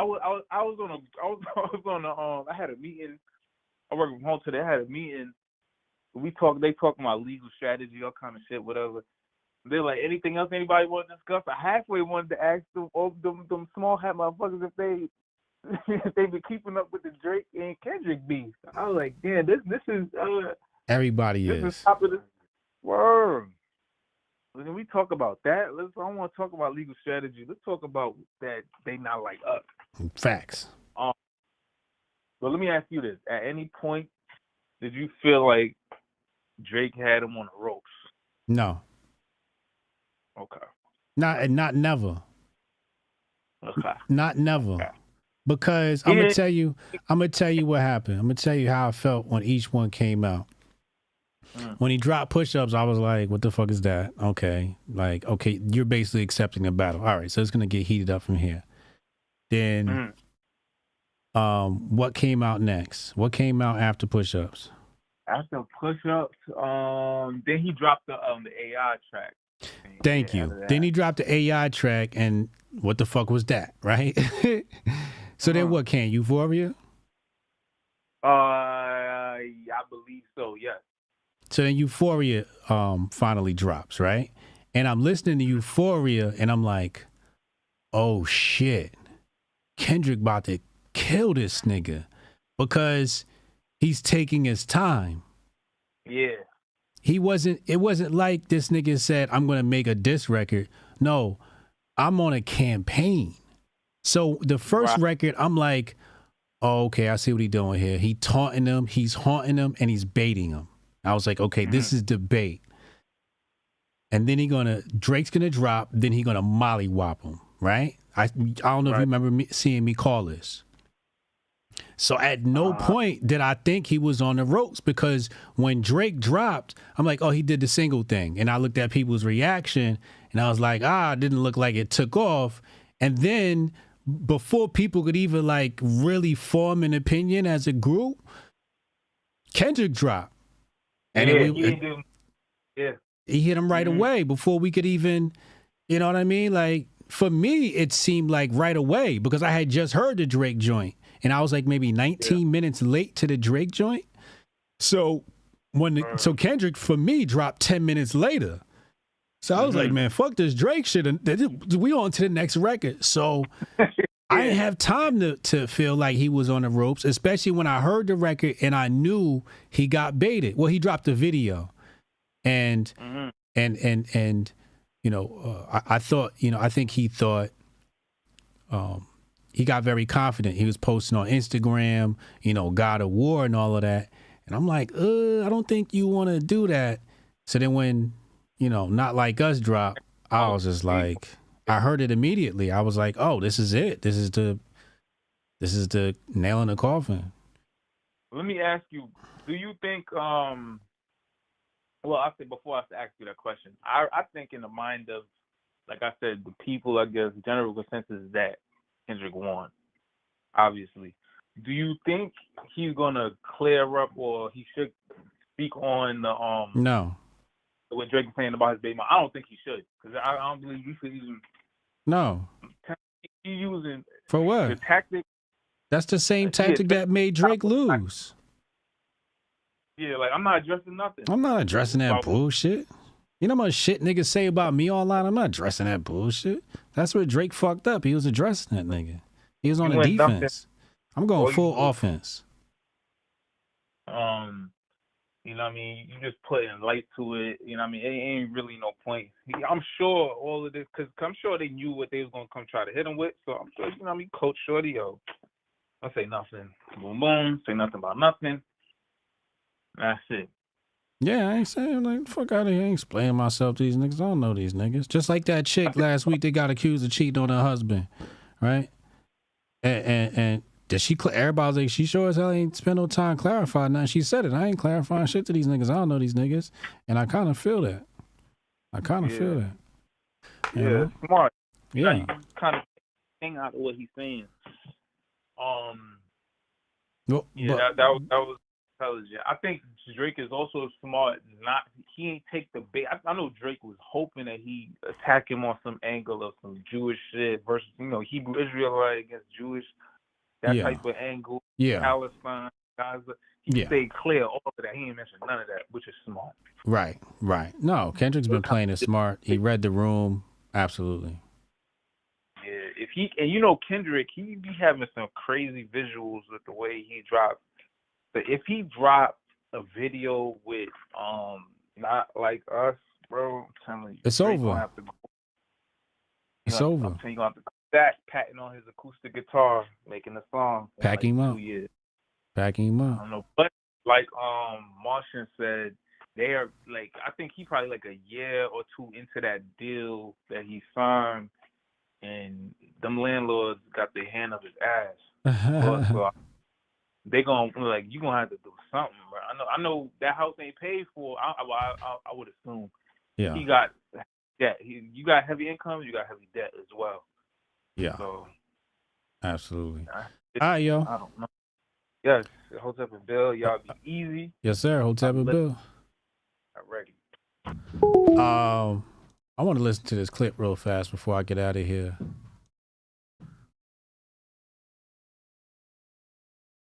What I tell y'all? I tell y'all what I told y'all. I told y'all that Drake was lying about leaking that information. Wait, what? What I tell y'all? I tell y'all what I told y'all. I told y'all that Drake was lying about leaking that information about his fake daughter to Kendrick's camp to see if he would use it. Let's chit chat. It starts over on Gossip of the City. She posted a tweet. I found articles from exactly 9 years ago that Drake had a 2-year-old daughter. You know I wouldn't find that article. January 28, 2019, we find out that Drake may be a father of a 2-year-old. In 2019, according to Radar Online, Media Takeout claimed that they saw sealed documents of a lady in Miami who claimed that the father of her 2-year-old baby was Drake. A mother who was a bottle girl at Live nightclub allegedly told Drake that he was the daddy. Drake said yes to taking a paternity test. I guess that went the way that we all know it went. And Drake ended up paying this woman $15,000 a month. All of that is going on. Drizzy Drake is doing his absolute best to keep it under wraps. So did he feed Kendrick a lie, or did Kendrick tell the truth? What I tell y'all? I tell y'all what I told y'all. I told you. Damn. See, the internets get to talking and they get to investigating and being sleuths. You know, I typed a new Kendrick hoping that new Kendrick drop, but there's no new Kendrick. I'm like a fiend right now. Like, Kendrick drop, please. Please, I want more. And he doesn't have to. What? Q Magazine, Drake claps back at Kendrick Lamar with new The Heart Part 6 diss track. Don't nobody care about that shit, dog. Gotta find new ammo, Kendrick. Tia Owens puts out a statement after resurfaced video of her as a 17-year-old girl on stage at Drake's done. What she say? Well, all right, so what did the girl say now? They cutting all types of checks. I was 17 back then. I'm 31 now. This was a concert that my dad took me to back in high school. Drake's entourage actually picked me out of the crowd of people, not Drake himself. This indicts Drake. This doesn't clear his name. This is what Kendrick said was happening on the record.